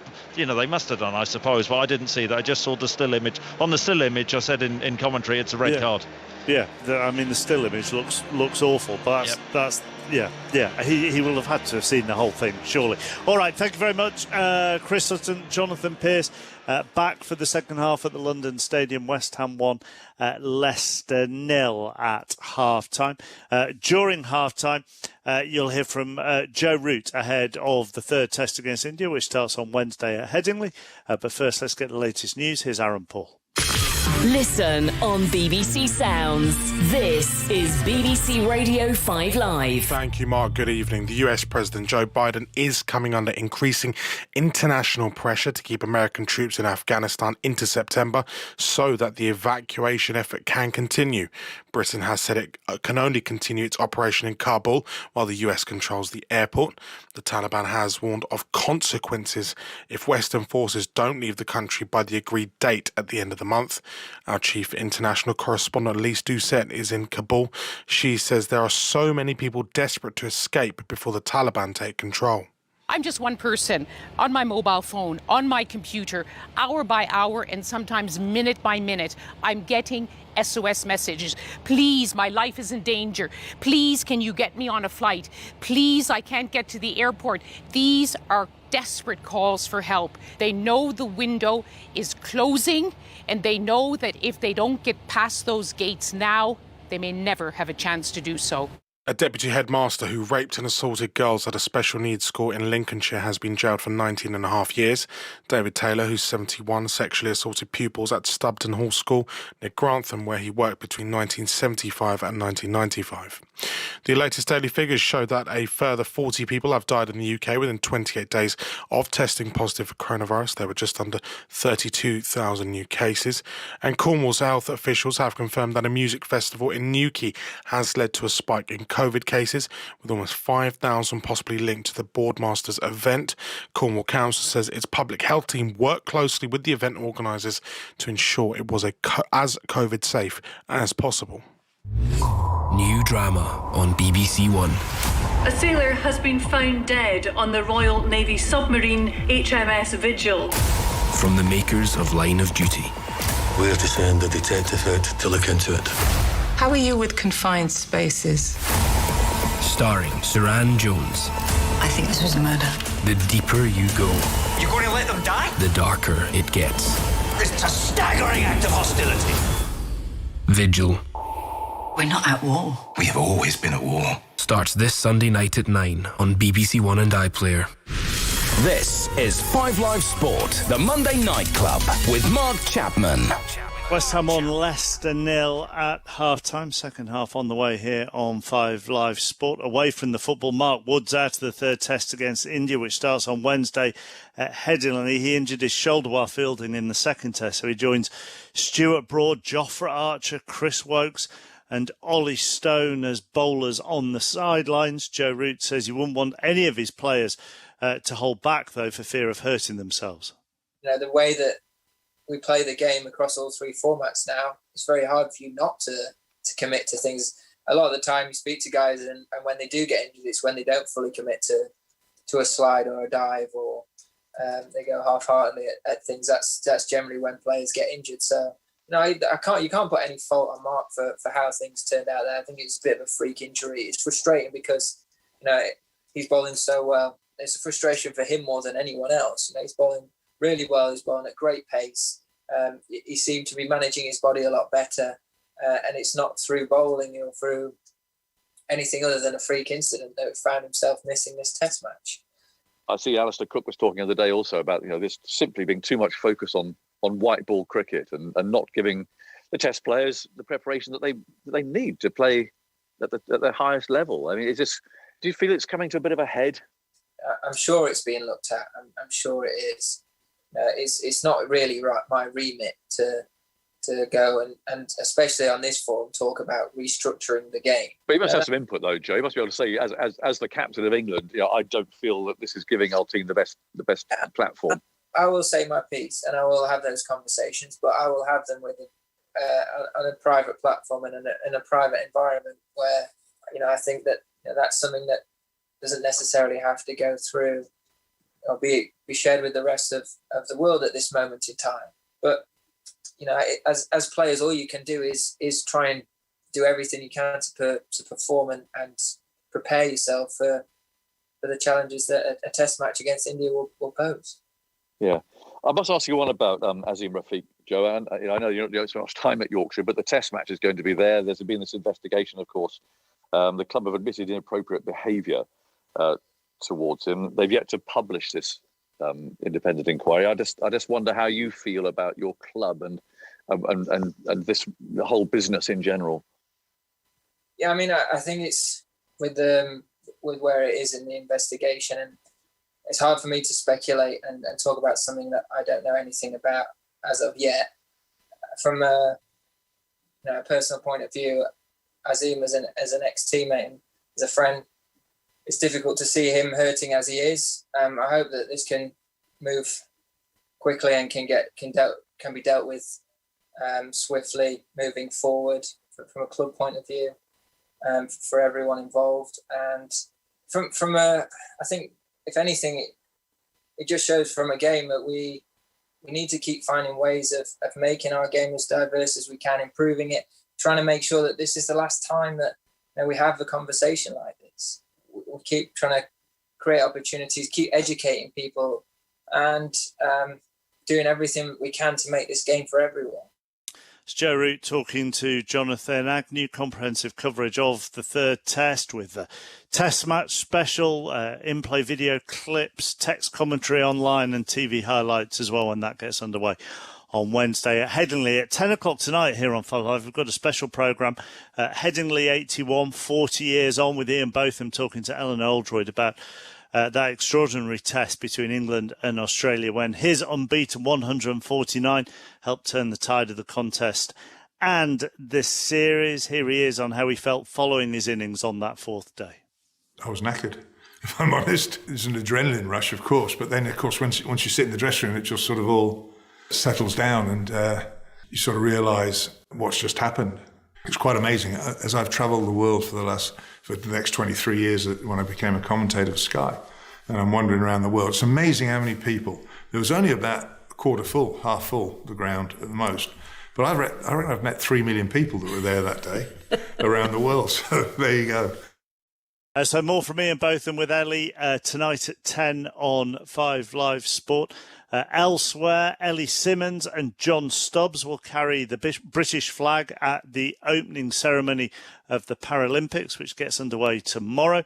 Georgia Hall, Charlie Hull and Mel Reid are all in Europe's team for their defence of the title against the United States in September in the Solheim Cup. Reid is one of 6 picks made. And world number 1, Nelly Korda, leads the US Challenge. It will take place at the Inverness Club in Ohio next month. Xherdan Shaqiri's joined Lyon from Liverpool in a move worth £9.5 million. Norwich have signed Brandon Williams on loan from Manchester United until the end of the season. I'm sure you've seen the extraordinary scenes from France last night after fighting broke out on the pitch in the game between Nice and Marseille, between fans and players. A 28-year-old man has been arrested. Local authorities have ordered that the South Stand at Nice's stadium be closed for 4 matches. Patrick Juillard is a journalist for Football 365 and France 24, amongst others. These scenes were utterly remarkable, Patrick. Just sum up what happened. Well, it happened during this game, which is a kind of derby between Nice and Marseille. It was in Nice yesterday, Sunday night. And as soon as the game started, Nice supporters started to throw bottles on Marseille. Oh. Before what happened the game. And so in the end, there was a bottle that hit Dimitri Payet, that you know well because he played in West Ham in England, and Payet fell, and so that was the start of a big fight between some supporters that came on the pitch and Marseille players that wanted to fight with them. They throw other bottles back to the supporters, and that was a kind of terrible mess on the pitch that lasted at least 2 minutes. You saw even people from the Marseille staff give headbutts to Nice supporters. So that was the kind of scenes you don't want to see on a pitch. I mean, we've heard that a 28-year-old man has been arrested. We've heard that the South Stand at Nice is going to be closed. Do you expect further investigations and further punishments to occur?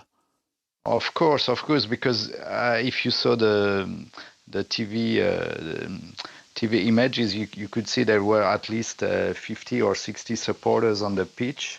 So that's a lot. That's not just one. And also, people threw bottles from the start of the game, even before the game. So maybe they could find the guys who were really at the start of the big fight we saw. What's the feeling in France, Patrick? Is this all on Nice and their supporters, or is any criticism being aimed at the Marseille players as well? It's mostly on Nice and his supporters, because you must be honest and recognize that the start of it all is that they threw bottles on Marseille players, which is not normal, and which already happened 2 weeks before in Montpellier, during a game between Montpellier and Marseille. But the referee should have stopped the game before it got so serious, because maybe it could have calmed the people and put them in front of their responsibilities. And also, during the fight, you could see players from Marseille or people from the staff of Jorge Sampaoli, Marseille coach, giving headbutts, being part of the big fight. So that's not normal also. They should not have replied, I think. No, Patrick, thank you very much. Patrick Giard, journalist for Football 365, amongst others. Jonathan, you actually commentated on that Montpellier-Marseille game. Yeah, I did, and the bottles were thrown at the Marseille players, and even that night the Marseille players went, young Guendouzi went and sort of lobbed a bottle back towards the Montpellier fans and spraying water out, and the referee took the players off that night, but when they came back out to play, the referee was the last one back on the pitch, not the first one back on the pitch, and I thought that night it was mayhem, and there didn't seem to be a lack of leadership, so I'm not surprised this has happened again, really. It was coming, I think it's been coming for the last couple of weeks. This has got nothing to do with what happened in France, but there is a remarkable documentary on Netflix at the moment called Malice at the Palace, and I don't know if you've seen this, but of something similar that happened in the NBA in about 2003-04, which ended in a brawl between fans and players, which is well worth watching. And I thought I'd never seen anything like it. And then I saw what happened last night. Anyhow, you're back underway. We are, yeah. There's horrible scenes in France and a couple of weeks ago, and the authorities have really got to hit hard Nice and the offenders and all the players and the manager who was involved. Sampaoli needed to be calmed down and got away from the situation. I don't think we've heard the end of that, Mark. I think that story will run on for the next 2 or 3 weeks, and French authorities have got to get the grips. Anyway, here, Leicester have got to get to grips at West Ham United, 1-0 down and down to 10 men with the sending off of Ayoise Perez midway through that first half for a very nasty-looking challenge. The referee consulted VAR and then went to look at the screen and pulled out the red card. And West Ham United attacking the goal away to a right-hand side in the second half in their claret and blue and white shorts, more claret than blue these days, of course. A little blue stripe down the shoulders and the arms, and it's Declan Rice, who had a strong first half now for West Ham United in possession. Fabianski's their goalkeeper, Sofal and Dawson, Ogbonna and Cresswell their back four, and Rice and Soucek the heart of the midfield, and Bowen and Benrahma and Fornells the creators behind the pace of Antonio. Leicester City in their sort of turquoise and dark blue shorts then, with Schmeichel in goal, Pereira, Marty, Suenchu and Thomas, Ndidi and Tielemans. Maddison now to the right hand side, Barnes to the left hand side, and Jamie Vardy through the middle. Though Maddison has gone very narrow at the start of this second half into a sort of 10 position again, Chris, which would allow space, I presume, for Pereira to bomb forward down that right hand side. Yeah, absolutely, and Barnes really hanging out on the left hand touchline, staying nice and wide. A little twist by Brendan Rodgers and his coaching staff at half-time. Fornells picks it up for West Ham United. Spoons the ball away to the far side. Benrahma, lots of time, lots of space, can bring it down, stroke it into Antonio. There's the give and go back to Benrahma. It was well read though by Leicester's Pereira, and they can clear it away. And you can see from the way they cleared it away up towards Vardy. It didn't hit Jamie Vardy, but Pereira was off and running. And that must be the instruction. You're the one who gets forward. You're the one who bombs up there and gets support when you can. Yeah, look, in the second half, you think that West Ham would start to dominate the ball with a numerical advantage, and they'll push Leicester City back. But what we do know is that's when Leicester are at their most dangerous. Jamie Vardy still has great pace, doesn't he? Space in behind, and Leicester will be looking for that one ball, that one long pass in behind. Just a couple of short of his 150 for the club. It's the Leicester City number 9. Interesting at half-time, Jonathan. sorry to butt in, I don't do that often with you, but Kasper Schmeichel having a word with Michael Oliver down the tunnel. They're clearly unhappy with the sending off. Quite right, you don't do that often. Say sorry. Sorry. No, they're not happy, are they? Did I see you speaking to one of the West Ham coaching staff at half-time? Yeah. Well, back at West Ham, Billy McKinley, my old roommate at Blackburn, the Badger, as he was known. An extensive coaching staff here, all good football people, I think. West Ham have possession. Fornals finding space just inside the Leicester half and about 10 yards in from that far left-hand touchline. Or was it? I think it might have been. No, it was Fornals. Now it's Souček. Souček back into the centre circle. Rice has it again. Fornals wants it, pointing to his feet. Give it to me here. We're in turquoise boots, trying to squirt it up to Cresswell. Leicester have bodies back to block, and they clear up to Vardy. Bounces off, or Vardy laid it off, I should say. Harley bounces it, bounced awkwardly for him. And West Ham pick it up once again, and Leicester can't get into the game at the start of the second half, trailing 1-0. So far, lovely little layoff there by Bowen, and Souček arrived, had the stretch. 3 Leicester players were converging on him, and as he stretched, he just lifted the shot over. Yeah, great run from Souček, but what a touch from Bowen. The ball fizzed into him from the right-hand touchline. Little deft touch on the inside, and Souček driving run. Actually toe pokes the ball. He's under pressure from Tielemans. Toe pokes the ball over the Leicester bar. The angle against him. Producer John has confirmed that was Jose Perez's first red card in English football. His 274th appearance.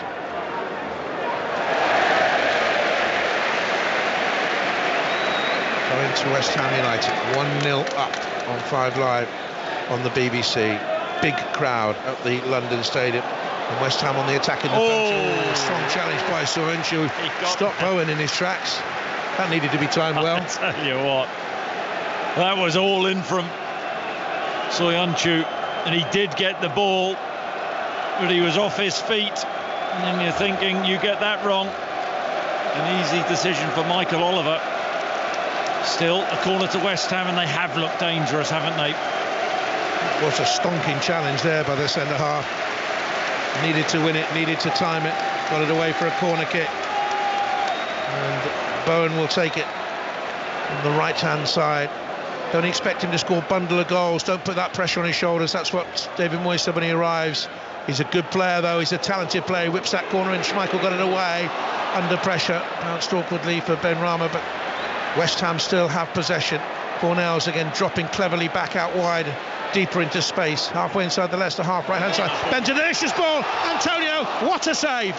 Antonio's header, 5 yards out, and Schmeichel sprung to his left-hand side and pushed it away. Really top-notch goalkeeping, and West Ham pick it up again, halfway inside the Leicester half, and it's Antonio to the left-hand side, and Ben Rama rolls in from that left-hand side and rides a challenge, and is bumped on a second. No free kick is given, but West Ham United pick up the ball again. The pressure is intense on that Leicester penalty area, and it's worked away, hopefully to some sort of respite for them by Ricardo Pereira. He's bumped to the ground, not much of a touch there according to West Ham fans, but a free kick is given Leicester's way. What a save this was, Chris. Oh, it's absolutely brilliant. The thing is West Ham have that aerial presence, don't they?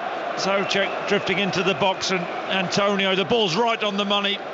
Antonio level with Schmeichel's right-hand post, 7 yards out, tries to power the header back across Schmeichel, who leaps to his left-hand side and gets his left hand on the ball and keeps it out. Brilliant save. Stunning reaction save from Schmeichel. 427 games for Leicester. How many bad ones have there been in that long spell? What is it now? 10 years and counting at the club. Surely over the last decade, the most consistent Premier League goalkeeper. Here now is Barnes. This is a good drive into the West Ham box, and he's seen off by Sofal. Persistent defending that from Sofal. Had to bide his time because Barnes was up to speed, driving into the West Ham box. And just what a big save that may end up being for Brendan Rodgers' team. Thomas tries to work his way down the left-hand touchline for Leicester from a tight throw in, too tight to the line, and he's rolled it out of play. And who's that down there? It's Bowen. Jared Bowen is just replacing the boot. He just lost his boot down there, and West Ham take the throw. And again, it's a poor throw in. There are more restarts in the game of football from throw-ins than any other restart. How many good ones do you see on that left-hand side now? It's Cresswell bombing forward, halfway inside the Leicester half, maybe a little bit more, tight to the line, yard in, left side, pulls it back to Rice, has a look, Souček is to his right-hand side. Leicester have drawn back down to 10 men. Do clubs not have throw-in coaches now, Jonathan? Yes, they have all sorts of coaches, don't they? Well, what on earth are they paying them for? How many decent restarts you see from throw? It really, really annoys me. Not much annoys me, as you know, Chris. I'm a happy-go-lucky sort of a soul. Never complain about anything in life. Here's Souček. But it does, I'll tell you, it makes me mad. Is there anything which annoys you more than that? How long have you got? Here's Fornals. Have you got all night? I could give you a list. On the right-hand side now, it's Sofal down the line. Back it goes from Bowen. Fornals. To his left is Rice. Strokes the ball into Souček. Ogbonna, all the space in East London to work it. Leicester just trying to dig in here. Weather the early second half storm. Into the box it goes. Antonio plays left-hand side. Benrahma stumbles, rolls forward. Nothing on there, just a goal kick. Oh, the build-up play was absolutely first class. Does Benrahma go down too easily? I think he does. Shake of the head from James Maddison as Antonio eventually out to Benrahma. He's on his way down. He's tried to buy that one. I think Benrahma, Maddison behind him. Slightest contact. I think he's better than that, Jonathan. That'll make your diving thing, won't it? Oh, I'm glad you listened to it. The simulation game. That's right. Been going for a few years. That's a dreadful back pass. Antonio in the box, rolls it square. West Ham on the second. Benrahma, and Schmeichel looks to the Turkish defender, who puts his head in his hands. He has gifted West Ham United a second goal. 10 minutes into the second half. Leicester City, it's going to be a long, long night. Down to 10 men, and they have made an absolute gift of the second. Oh, this is awful, awful. From the big Turk at the back, Soyuncu, under no pressure. It's just a massive lack of concentration. It's an up and under, takes the ball towards the left-hand touchline, doesn't look for Schmeichel, fires the ball back, and Antonio is really cool in this situation. He does so well, Antonio. Takes a touch with his left foot, composes himself, lays the ball back to Benrahma, who's 7 yards out, centre of the goal. He picks his spot. 2-0 West Ham. He's already doubled his tally from last season. 2-2 for Said Benrahma. And West Ham United are cruising now to win 2-2. Or are they? Because here last season, West Ham fans remember them being in a commanding position with goals from Lingard, a couple, and Bowen, and then didn't Iheanacho scare the pants off them with a couple for Leicester City? Different feel though. Leicester down to 10 men. Brilliant from Antonio. Here's Barnes for Leicester City. Rolls it into his right. Maddison cuffs the shot. It's blocked by Ogbonna as he turned to his left-hand side. He got the block in, and Leicester have it back inside their own half. Here's Soyuncu. He'd be devastated by the mistake. Well, it was really poor play, but Antonio, alert as ever. He's been excellent all evening. We know he gets important goals, but he's such a good team player, and the way he just composed himself in that situation. I think a lot of strikers would have tried to take the shot on first time. Maybe the angle was against him. Composed himself, got his head up. Lovely weight of pass into Benrahma, 7 yards out. Goal at his mercy. Jonathan, you would have tucked that in. Maybe deflection. I might have needed. Now here's Sofal on the right-hand side for West Ham United. Leicester now need big leadership. No Johnny Evans, of course. They need a miracle. Yeah. They need strong character. See the way that Kasper Schmeichel a minute ago played it, kicked it out for touch. They couldn't pass out from the back. West Ham have pressurised, they've run, they've worked, they've taken the goals well. And Leicester City have been a poor second tonight. On 5 Live from the BBC, approaching the hour. Listen to this. Sofal came across to take a throw and he was greeted like a Greek god by the West Ham United fans who hailed him. He took the throw in poorly, another one, and Leicester City can break off it, but Barnes misplaces the ball in behind Jamie Vardy. A disparaging look and a slump of the shoulders by the former England striker. And West Ham have it back again with Ogbonna, who opens his body, turns out to the left-hand side and brings in Cresswell, the left full-back, rolls his left boot over the ball. A red left boot for West Ham United. There's no pressure on him. He has all the time in the world to play left-hand side. And it's Fornals who knocks it back to Ogbonna and West Ham United. Precise short passing with no pressure on them. This could go on all second half. Yeah, it's just important for David Moyes' team's point of view that they keep composed and keep calm. See Dawson at the back, always watchful, pulling Ogbonna in alongside him, saying let's watch out for Jamie Vardy. That's the threat, isn't it? You just wonder, looking at the Leicester bench, what options they have on that. Patson Daka. Saw him a lot for Salzburg, gets goals, he does. And I think West Ham United were one of the other clubs you were telling me, Chris, that were looking at him but didn't get him. Oh, absolutely. Phenomenal season last season. Blistering pace.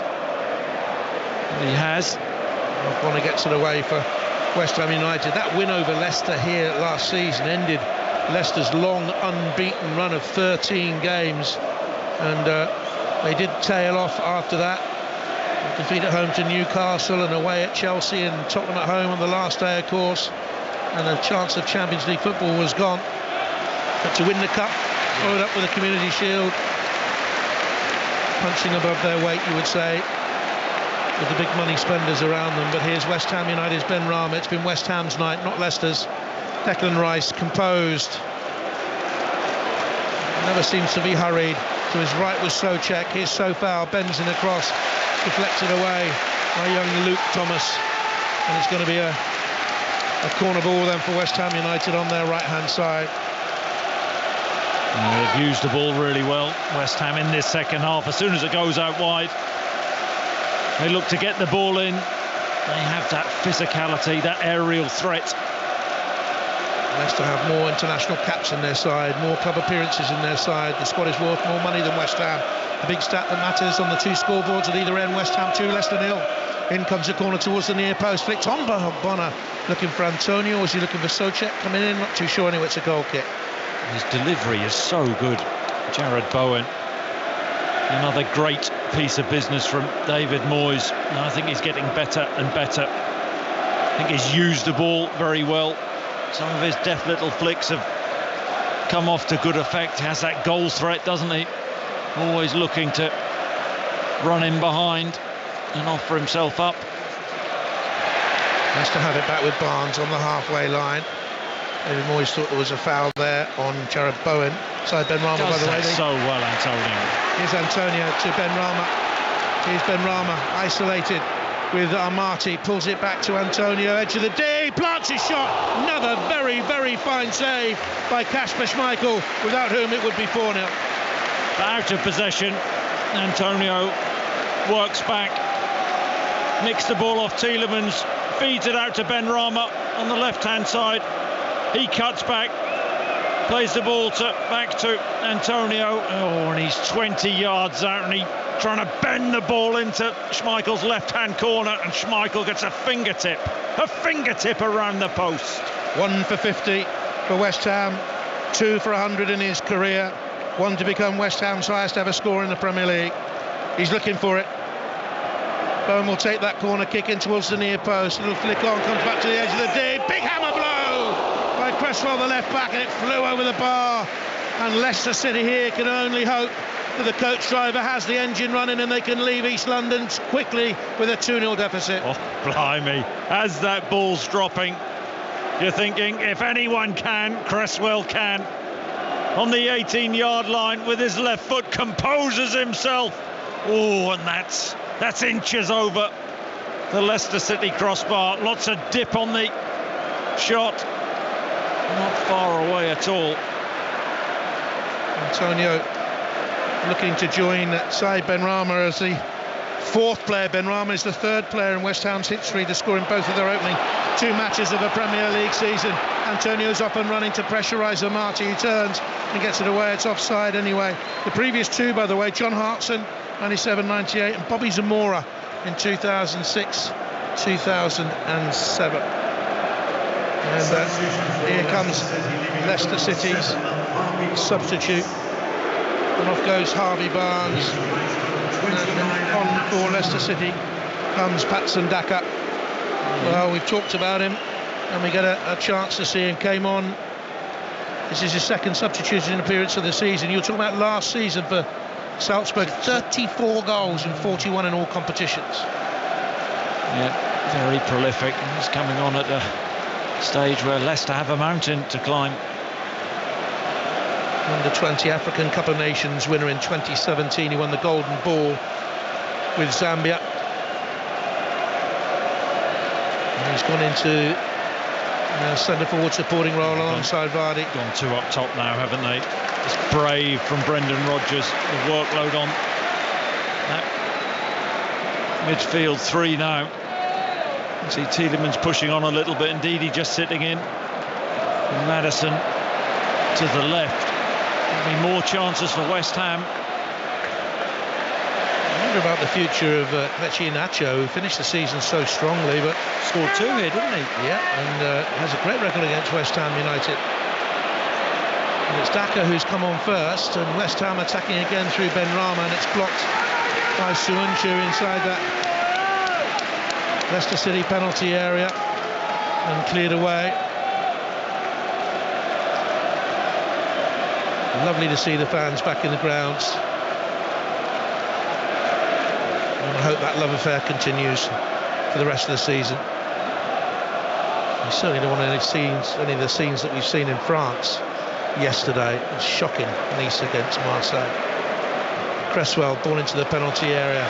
Tielemans lifts the right foot, blocks it, but at the expense of a corner kick. And Leicester look weary. They played the extra game, the Community Shield, of course, but that shouldn't really count. The thing is, when West Ham aren't changing the game plan, ball goes out wide. Cresswell there tries to whip across in. They're going for the kill, West Ham. 6th corner for West Ham. Leicester have not had one yet. Cresswell will swing this away then. Left-footed. Antonio's in the 6-yard area. Swings out. In comes Dawson. It's cleared away to Fornells. 5 yards outside the box. Pulls it away to the right-hand side. Here's Bowen. Oh, the defender slipped. Bowen's into the penalty area. And just in the nick of time, Wilfred Ndidi, who having slipped, snuck out a foot and got it away for a corner kick. Oh, what lovely balance. Lovely feet from Jared Bowen. Really brilliant. Gets away from Ndidi. Ndidi just got back with his big left boot to the ball. Another corner. What's the corner count? 7 now for West Ham United. None for Leicester. Bowen will take it. Left-footed into the near post area. Who got that one away? Suunchu was in there, but it came off Dawson, was it? It's going to be a goal kick. He stayed down, Dawson. He's okay. He's on his hunkers, as Frank McClintock used to say when he worked with me in a commentary position a long time ago. Hunkers? Is that a Scottish phrase? Haunches? Hunkers?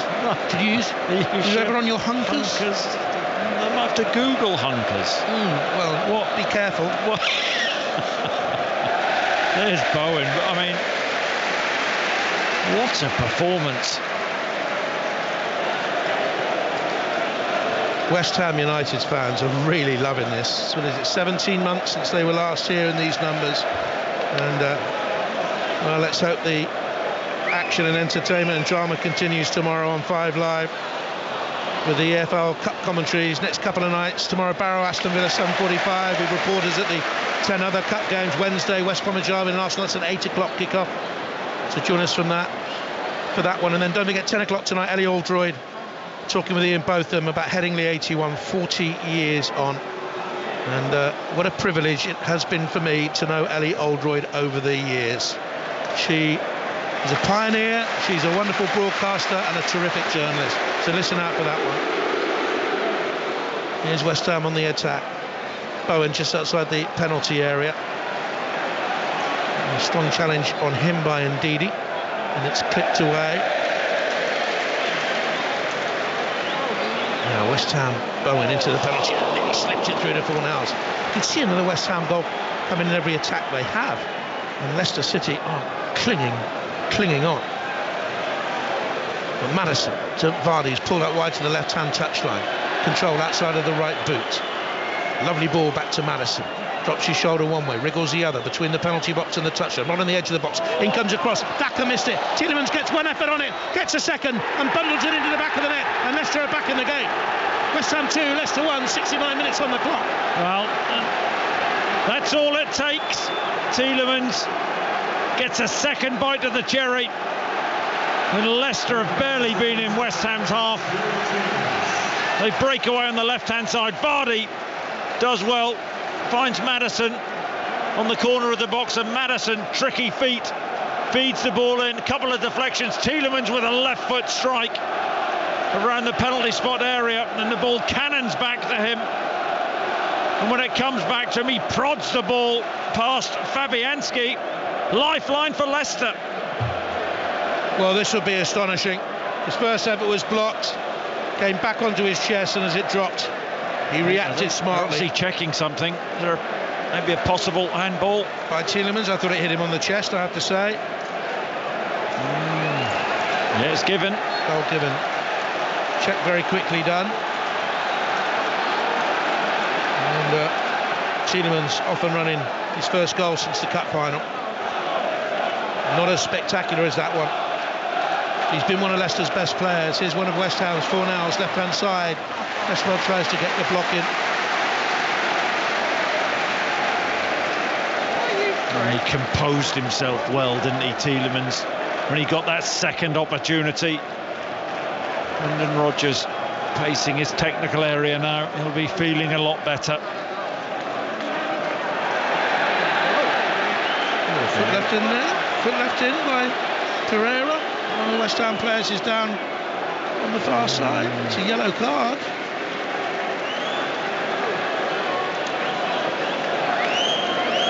See this one again, Chris? Oh yeah, it's one of those where Ricardo Pereira's putting Cresswell under pressure.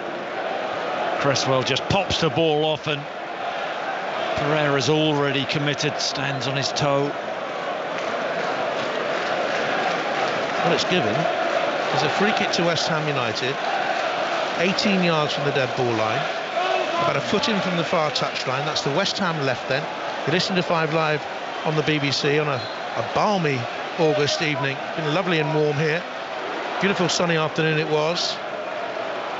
And Cresswell with a cross into the penalty area, glanced through the box by one of the Leicester players, Vardy it was, and then cleared by Luke Thomas, but it's collected by Bowen, who had time to trundle across, pick it up, roll it back to Sofal. The cross looks for Antonio, headed away by Suunchu. And all of a sudden there are a few alarmed oohs and ahs from West Ham fans as Leicester pick it up, and the Leicester supporters away to our right-hand side, cheering every moment. Low down behind Schmeichel's goal, and up behind him in that segment of the stand as well. Not too sure how some of them can see. They seem to be behind the big scoreboard. That can't be right. They must be able to see. And here's Suunchu. Yeah, that would be quite unusual to seat somebody directly behind a huge scoreboard, Jonathan. But see the optical illusion it gives. It looks as if they can't, but anyway, they must be able to. Leicester attacking down the right-hand side. This is a strong run on that right-hand side. Vardy swings across too high through, and there'll be a West Ham United throw. He swung it from just inside the box, right-hand touchline, right-hand side of the box, dead ball line, all the way through. There's a good ball in, and Vardy has that pace. gets there first. It's not a good ball. Really not for a player of his quality, but you just sense us getting a little bit nervy now around the London Stadium. West Ham United maturing as a Premier League team to challenge for Europe every year. Leicester already there under Brendan Rodgers. And you look back at calamitous moments in this game. The mistake by Soyuncu that made a present of the West Ham second, the sending off of Oyoise Perez. It's what do we know? We know that they have the craft and guile, Leicester City. Maddison, such a clever player. They have the pace of Vardy and Daka on now. Prolific goal scorer. Brendan Rodgers will be thinking, come on, let's create one more opportunity. He scored late in a 2-2 draw here in 18-19. Barnes got the leveller. Jamie Vardy scored that day. Antonio scored that day. And Lucas Perez, remember him?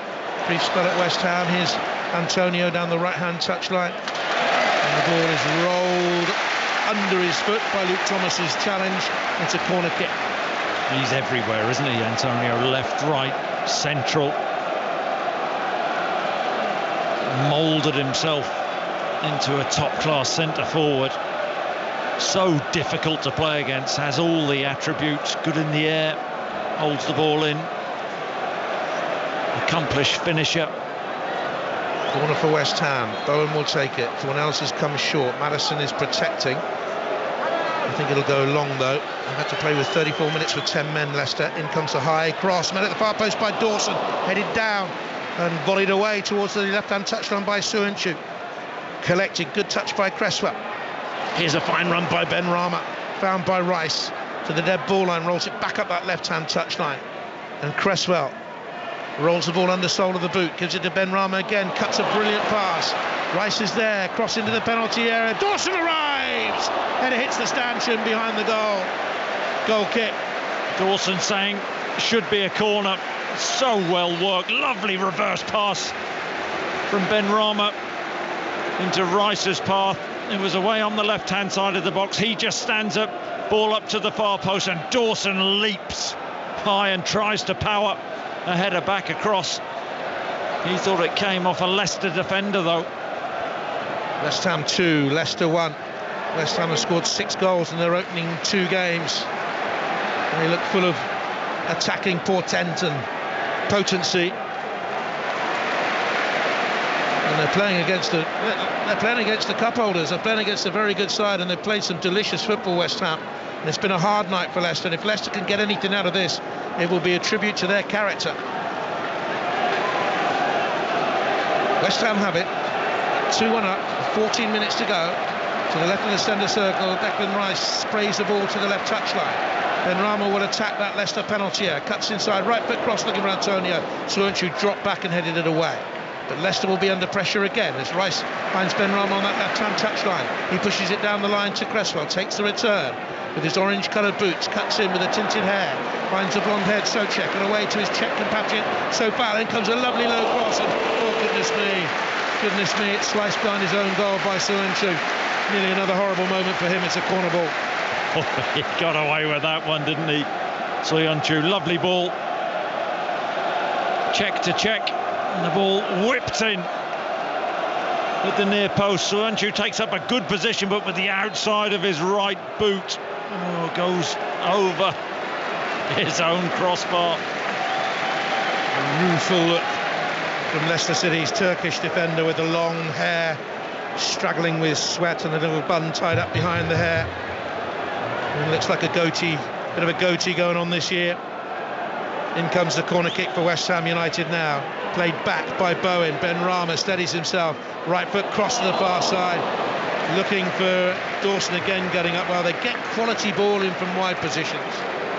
Oh, they do, and they have so many players who are good in the air. Dawson, Bonner, Souček, Antonio. Big danger from set pieces last season as Brendan Rodgers looks to make more changes. He's going to bring on Kelechi Iheanacho. We spoke about him. And Boubakary Soumaré, who's a fine, really good signing from Lille. I think Leicester fans are going to enjoy seeing him. He works really hard. He's a central midfield player who can get forward. Probably didn't get enough goals. Hasn't got enough goals that he merited. I mean, he only scored the one for Lille in the title win last season. He didn't find the back of the net, but he gets into good shooting positions.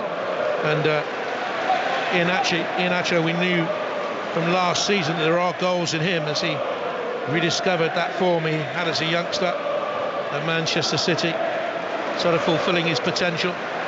Here's Cresswell and Benrahma, 12.5 to go, 11.5 to go. Benrahma with a cross to the far side. It's half headed away. Fornals is there, headed away by Soyuncu. And now West Ham have it right-hand touchline. So foul down the line. Fornals. David Moyes just saying to Souček, just hold your position. It's been more Souček drifting into the box. He's just sitting in there now as Rice goes forward for West Ham. And takes the return and gets a low cross in. Antonio holding it up. Swivel spins and scores a beautiful goal for West Ham United. There it is. He's their highest Premier League goal scorer. Mikel Antonio. Beautiful old-fashioned centre-forward play. Held it up. Rolled his hips. Turned to his left-hand side. From his left to his right. And hammered the ball low. And he comes across towards this near side. And he picks up an effigy down below us. A cardboard cutout. And he hugs it. And he celebrates with the fans. And it's 3-1 West Ham. And that was an effigy of himself. Correct. But I tell you what a brilliant centre-forwards goal this is. The ball whipped in from the left-hand side. And he gets across Soyuncu, level with the near post.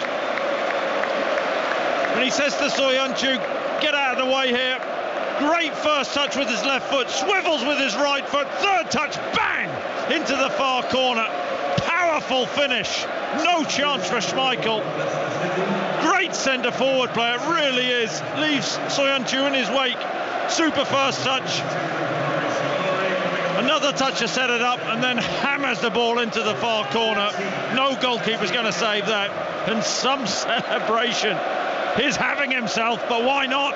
Well, he's famous for his goal celebrations. He improvises, but he knew exactly what he was doing there. He ran across to this near touchline, and he hugged. I've never seen anything like that. He hugged this big cardboard cutout of himself, and why not? A lovely goal. Here's Soumaré, come on for Maddison, and Iheanacho's come on for Vardy as well.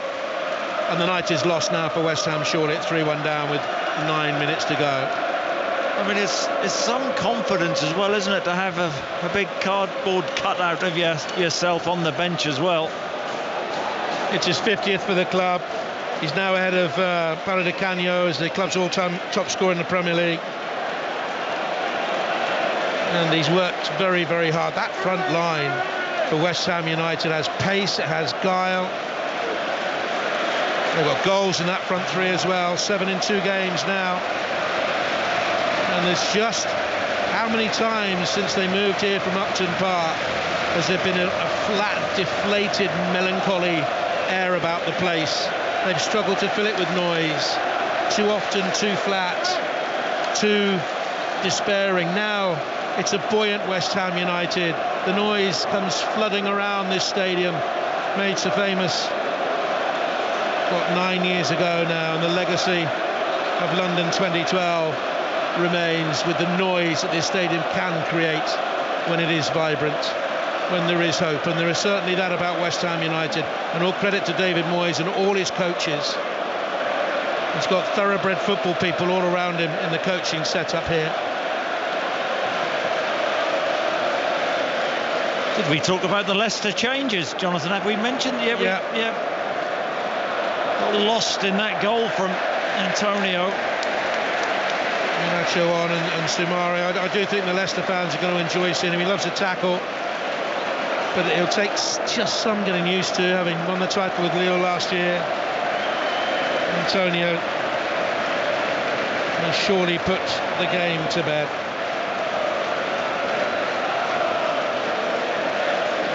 You mentioned his all-round play. Leads the line superbly, doesn't he? Drifts into wide areas at times. You think about how many times has he pinched the ball back when Leicester have been in possession. Well, they're loving this, West Ham. There was a very emotive montage of shots and pictures before the game of those who've lost their lives during West Ham. Oh, he's in there again, Antonio! How about this? The ball in from the right-hand side, and Antonio reacted, and the Leicester defenders were sleeping, and he just stretched and he tucked it beyond Schmeichel. It has been an emotive night. It has been an emotional night. It's been a spectacular night for West Ham United. Antonio gets his second. I think that's 100 in his career. West Ham 4, Leicester City 1. Oh, what a performance! What a performance from Antonio. Said when they get the ball in wide areas, they put the ball in. And you can criticise the Leicester defending. Yes, you can. It's Sofal down the right-hand side, early crossing. I think it's Amati who commits, but Antonio, with his back to goal, takes a wonderful, wonderful first touch. Schmeichel comes out, and Antonio, with his studs, just prods the ball past him. This is a masterclass from Antonio. It really is. He stretched, he wanted it more. Schmeichel couldn't get there. Ricardo Pereira tried to cover. What a first touch. What a first touch that is. And then he has the athleticism to get there, lunges at the ball. This is turning into a rout.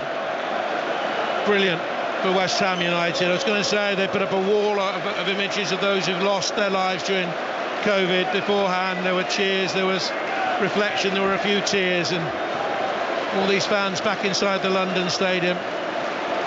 Not a full house, but it's way over 50,000, and the emotion will continue because Mark Noble, in his last ever season as a West Ham player, Mr. West Ham, is going to come on, and so too Yarmolenko. And well, if you're a Leicester supporter, you had that hope with the goal, but it's been wiped away. 2 quick goals for West Ham from Antonio, and here they come again. They've not finished yet. It's a long, lung-busting run here from Sofal, carried 30 yards. Bowen back to Souček, and great cheers for every West Ham United touch. Live from the BBC. Privileged to be here at a stadium with fans, privileged to be at all the stadia this year. We were lucky enough to carry on our work during the lockdown. And David Moyes, Jonathan, deserves this, doesn't he? Yeah. He's earned this. Performances last season, absolutely phenomenal. They were. This will be his 28th win in 58 games in his second spell. We're talking nearly 50%, and that is a tremendous strike rate for a manager at this level. But not a good ball by Sofal, and intercepted then by Wilfred Ndidi, who lengthens his stride and looks for the run up here of Iheanacho, and out comes the goalkeeper, who's had hardly a save to make, to be honest. And he wanted that one more, and Fabianski got there. One shot on target from Leicester tonight has given them their one goal. But Chris Sutton, they have been totally outclassed, outplayed, outrun, outthought. Outfoxed by a brilliant West Ham team. From the off, 11v11, they were the better team. Had the bigger threat, really well organised defensively. Looked to counter-attack. But they've had the advantage, numerical advantage in the second half, and they've made it count. It's a brilliant effect. The forward players have been scintillating, and they're still going. Benrahma, the header popped out wide of Souček. Benrahma continues his run. Across close to Unchu, thinks better about a challenge, and as they force Benrahma wide, so Ricardo Pereira gets a block challenge, and it's going to be a throw-in But that's probably been Leicester's best defender. On come the late substitutes for West Ham United, and it'll give the West Ham fans a chance to roar their approval for a couple of their heroes. Ben Rama will be replaced by Mark Noble. And Antonio is trotting towards this near side. You listen to this roar in a minute. Yarmolenko's going to come on for him.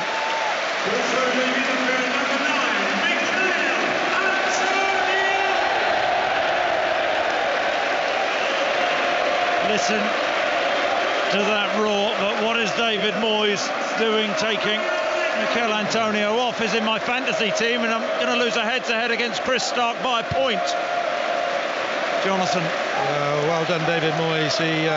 He read that note I sent him down at half-time. Get him off. What's he doing? And thwart Sutton's plans. You're a striker, you're on a hat-trick. Do you want to have the applause of the crowd? Do you want the hat-trick? No, you want the hat-trick. Oh, what's he doing? Fabianski between the penalty box and the far touchline tried to play out, dribble it away, and he was caught by Patson Daka. It's going to be a throw to Leicester. The goalkeeper stayed down. Tielemans did him a favour there, didn't he? By not taking the throw in quickly. Not too sure whether his foot is hurt or his pride is hurt there, Chris, to be honest. Took a chance, didn't he? Remember the Dean Saunders incident, Sheffield United? Did he not take a throw in quickly, chuck it off? Was it a goalkeeper's back and ended up scoring? Oh, yeah. He did, yeah. That's right. Throw into Leicester. And West Ham United looking for third win in succession against them. We've got a Pereira cutting in from the right-hand side, loses possession. West Ham pick it up again, and Declan Rice is clipped and tripped and goes down. What an imperious display by him today. Oh, he's such an important player. Just, I think last season he was outstanding. Such dynamism in the middle of the park. I mean, it's a great pairing, isn't it, him and Souček? We're seeing a cutaway of Antonio laughing and joking down there in that West Ham United substitutes box, sharing a few words with Ryan Fredericks there. 3 minutes of stoppage time being played to lengthen Leicester's misery. And the memories of the Community Shield success and that win over Wolves short-lived, and Patson Daka's just left the foot in there on Dawson. But don't be surprised to see that from him this season. He's an industrious striker who can score goals, only a young man still. But he'll take a challenge and he'll put one in as well. Here's Sofal, strokes to the edge of the box, and Byrne was offside. The flag is raised belatedly. Getting carried away, West Ham. Dawson trying to play little 1-2s, marauding forward.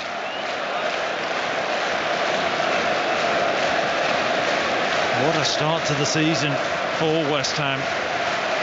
Good victory at Newcastle, scoring 4. Here's Cresswell. What a change from last season when they lost here against Newcastle and were beaten at Arsenal, 2 defeats in 2, and people started to raise eyebrows again. And what a wonderful campaign they had, a record points tally, 65.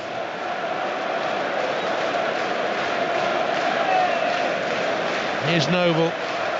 Curtain comes down on his West Ham career at the end of this season. I hope he plays a meaningful part in this campaign. He certainly wants to. This his 526th game, 18 years. Mark Noble been a pro here. Yarmolenko deep into stoppage time. One of the most evocative songs of them all, I'm Forever Blowing Bubbles, rings around East London. Several hundred have left early. I don't know how they can do that. Maybe need to get an early train. Here's Yarmolenko. Down the line goes Sofal. Yarmolenko holds on to it. Enigmatic player. Darts to the dead ball line, thrashes in across, straight at Kasper Schmeichel. You think of the saves. Schmeichel made 2 fantastic saves. Chris, it could have been 6. No, absolutely. What a dominant display.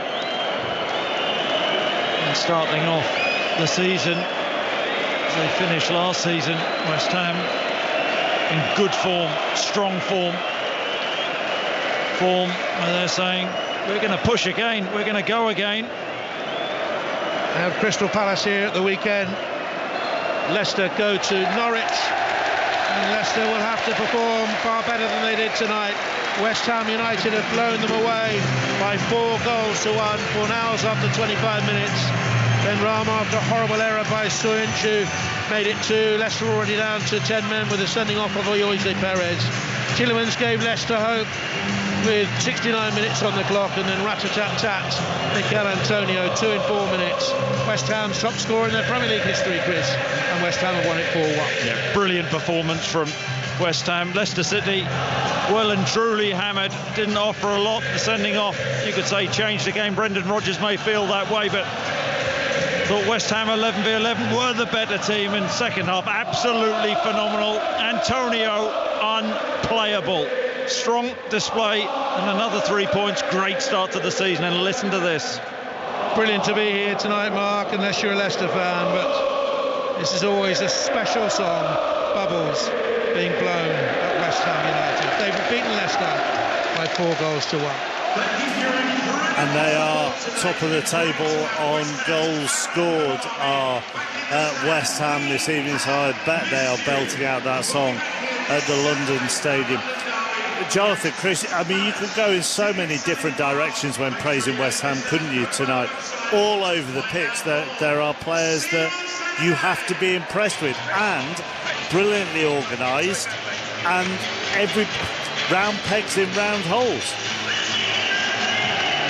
Yeah, I mean, I think Chris was just talking, well, he wasn't talking to a West Ham fan. A West Ham fan came across and fist pumped Chris after a couple of angry words directed in our direction earlier on in the evening, but there you go. We've all kissed and made up, and on we go. And slightly concerned when he clenched his fist, were you, Chris, that he might not have been coming in for a fist bump? Well, it wouldn't be the first time that someone hooked me. He wasn't doing that gesture that guy at Hearts was doing at you, was he? Well, I think he was earlier on in the game, but no. It's all good now, so he's happy with the performance, and so he should be. I mean, his team were absolutely outstanding this evening. You know, they started with a game plan. You know, they would have been worried about Vardy's threat in behind. They flooded the midfield. They didn't let Leicester play, and they countered so well. When Leicester overturned the ball, they had forward players, West Ham, with a real threat. Ben Rama, I think Jonathan spoke about his inconsistencies last season. He was excellent. Bowen, you know, had some wonderful touches and was a constant threat all evening. But Antonio, I mean, that was a perfect centre-forward performance. He drifts wide at times, and, you know, you could argue too wide, but he holds the ball up so well. And his first goal of the evening, the third goal, was a brilliant centre-forwards goal. The way his first touch, and then to get away from Soyuncu and then hammer it in, and that was game over. But even his last goal, the way he took the cross in, the ball bouncing in front of him, great athleticism, wonderful first touch, and another great finisher. And West Ham are saying, you know, we are a team that everybody has to watch again this season. But word of caution, their squad still isn't big enough, and David Moyes needs players in for this team to compete on 2 fronts, and he should be given that opportunity, because the performances last season were that good from West Ham. But the squad needs adding to, Jonathan, doesn't it? It does. There's all this talk, Mark, about a takeover here, and are they going to sell Sullivan, Gold and Brady, and new owners going to come in, and so on and so forth. They should just put pay to this now and say, right, whether new owners are coming or not, we need to back David Moyes here and now, because there's a European campaign coming up. We're seeing again on the jumbo screens the quality of Antonio's goals. There was also the Schmeichel couple of saves as well. He set the Ben Rama goal, so he's had a fine night here, Antonio. He needs backup. They've got no backup centre forward. And also the picture of him picking out the cardboard cutout of his himself. celebration with the cardboard cutout of himself. He's having himself, but to be honest, why wouldn't he? He was brilliant. I'm looking in his notepad here. He's written down, find out the shop where he got that one from. I want for my bedroom one of myself. No, I used to have one of those. I used to have one of those in the Top Man front window. Really? Top Man, when I was modelling for Top Man, yeah. Well, I really don't have time to go into that. I didn't take them into administration, though. And the other thing, very quickly on Mikel Antonio, Jonathan, there aren't many people in football that nobody seems to have a bad word about, but Mikel Antonio appears to be one of those. No, and I think that goal celebration summed him up, you know. He is brimful with the joy of playing football. You can see it in every yard he covers. You can see it in every strike on goal. You can see it in the way his supporters behave towards him. And most importantly, you can see it in the way his teammates react to him. He's a proper footballer and he loves the game as well. And you can see that in every moment. Yeah, great stuff from you two tonight. Thank you very much. Jonathan Pearson, Chris Sutton. Reaction from the London Stadium throughout the evening. West Ham have gone top of the table on goals scored after that win. In the last half hour of 5 Live Sport, Eleanor Oldroyd's going to talk to Ian Botham 40 years on from that Headingley test, and then Colin's here at 10:30. He's just loads of things to talk to you about. He's just become the envoy, hasn't he, to Australia? Yes, that is it. When I was told that this is what we were doing this evening, I thought, are we doing it for that reason? No, it's because the third test against India is at Headingley and it's 40 years on from the Headingley test. There's a few choice Ian Botham quotes about Australians which might come up in conversations I when think he's trying to negotiate a trade deal. I think it was recorded before he got the gig.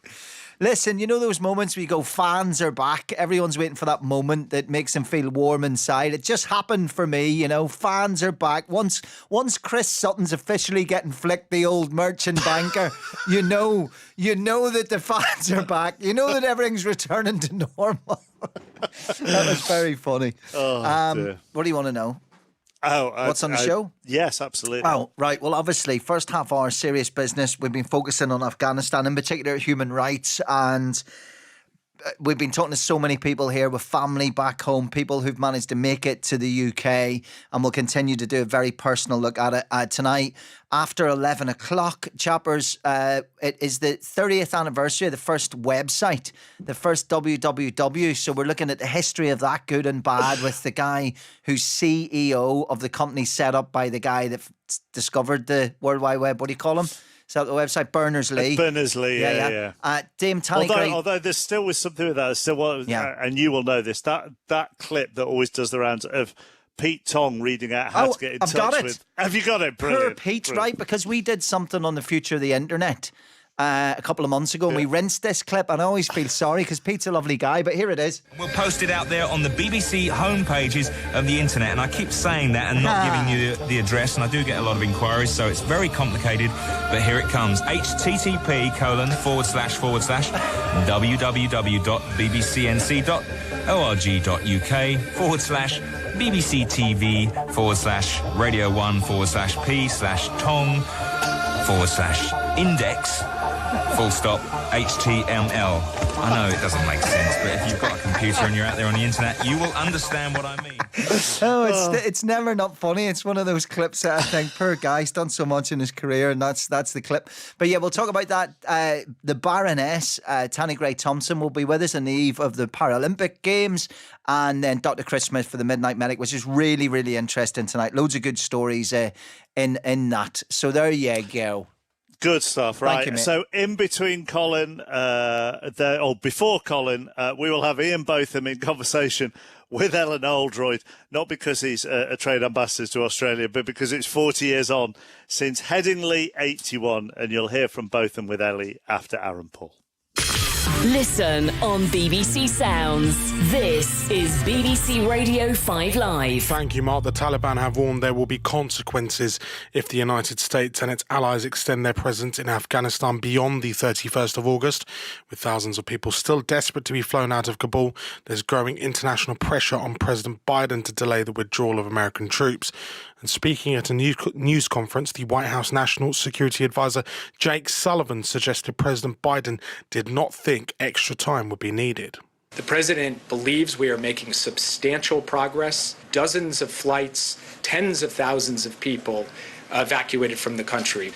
As I've said before, as the president has said before, we believe that we have time between now and the 31st to get out any American who wants to get out. The World Health Organization says hundreds of tons of medical supplies cannot get into Afghanistan because Kabul airport is closed to commercial flights. It wants the planes which are being sent to help people escape from the country to go via Dubai so they can pick up supplies from its warehouses. And the local health authorities in Cumbria are asking tourists to take a lateral flow test before visiting, that following a sharp rise in coronavirus infections in the northern part of the county. The latest figures suggest there are now 387 cases per 100,000 people in the Eden district, double the rate of the week before. Get ready for more from Tokyo 2020, the Paralympic Games. Coverage on 5 Live, 5 Live Sports Extra and the BBC Sport website. BBC 5 Live. The voice of sport. England's men take on India in a 5-match summer test series. It's going down towards the boundary. It's gone away for 4. What it does do is take route to 150. And you can hear every ball, every boundary and every wicket with the test match specialty. Sidhouse goes in, bowls to Anderson. He's got him, he's bowled him.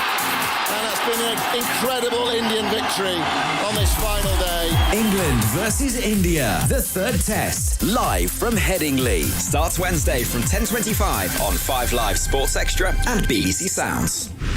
This is 5 Live Sport.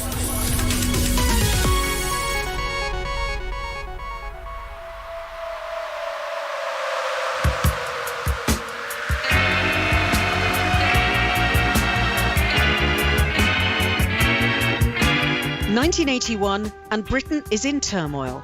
IRA bombs, rising unemployment and riots across the country. The worst of the rioting came just after dawn, when police faced a hail of stones, bottles, iron bars and petrol bombs. The missiles were hurled from behind barricades of upturned and burning cars. Away from the depressing headlines, England's cricketers were doing little to lift the national mood. When they failed to win either of the first 2 Ashes test matches, Ian Botham resigned the captaincy and Mike Brearley took over. The third test started in the same fashion. England were forced to follow on after being bowled out by Australia for just 174. Newspapers were full of angry columns about yet another timid surrender to England's oldest rival. But sometimes sport doesn't follow the script. The headlines would have to be rewritten. At 135 for 7, England needed nearly another 100 runs just to avoid a humiliating innings defeat. But then Ian Terence Botham with the bat, ably assisted by Graham Dilley, and Bob Willis with the ball changed the course of the match and also the final destination of the Ashes. 40 years after the miracle of Headingley, I sat down with the now Lord Botham to reminisce about one of the greatest test matches of all time. Headingley 1981, I guess you've not talked about this much. Yeah, look, it was a great moment in my life, changed my life. I think the country needed something positive at that stage. If you remember, Ellie, you had the race riots, Bristol, St Paul's, Toxteth, London, all on fire. It was a really, really tough time for a lot of people. And along came Headingley. Well, I've forgotten about the ones before Headingley, but from Headingley onwards was pretty good. So, yeah, it changed my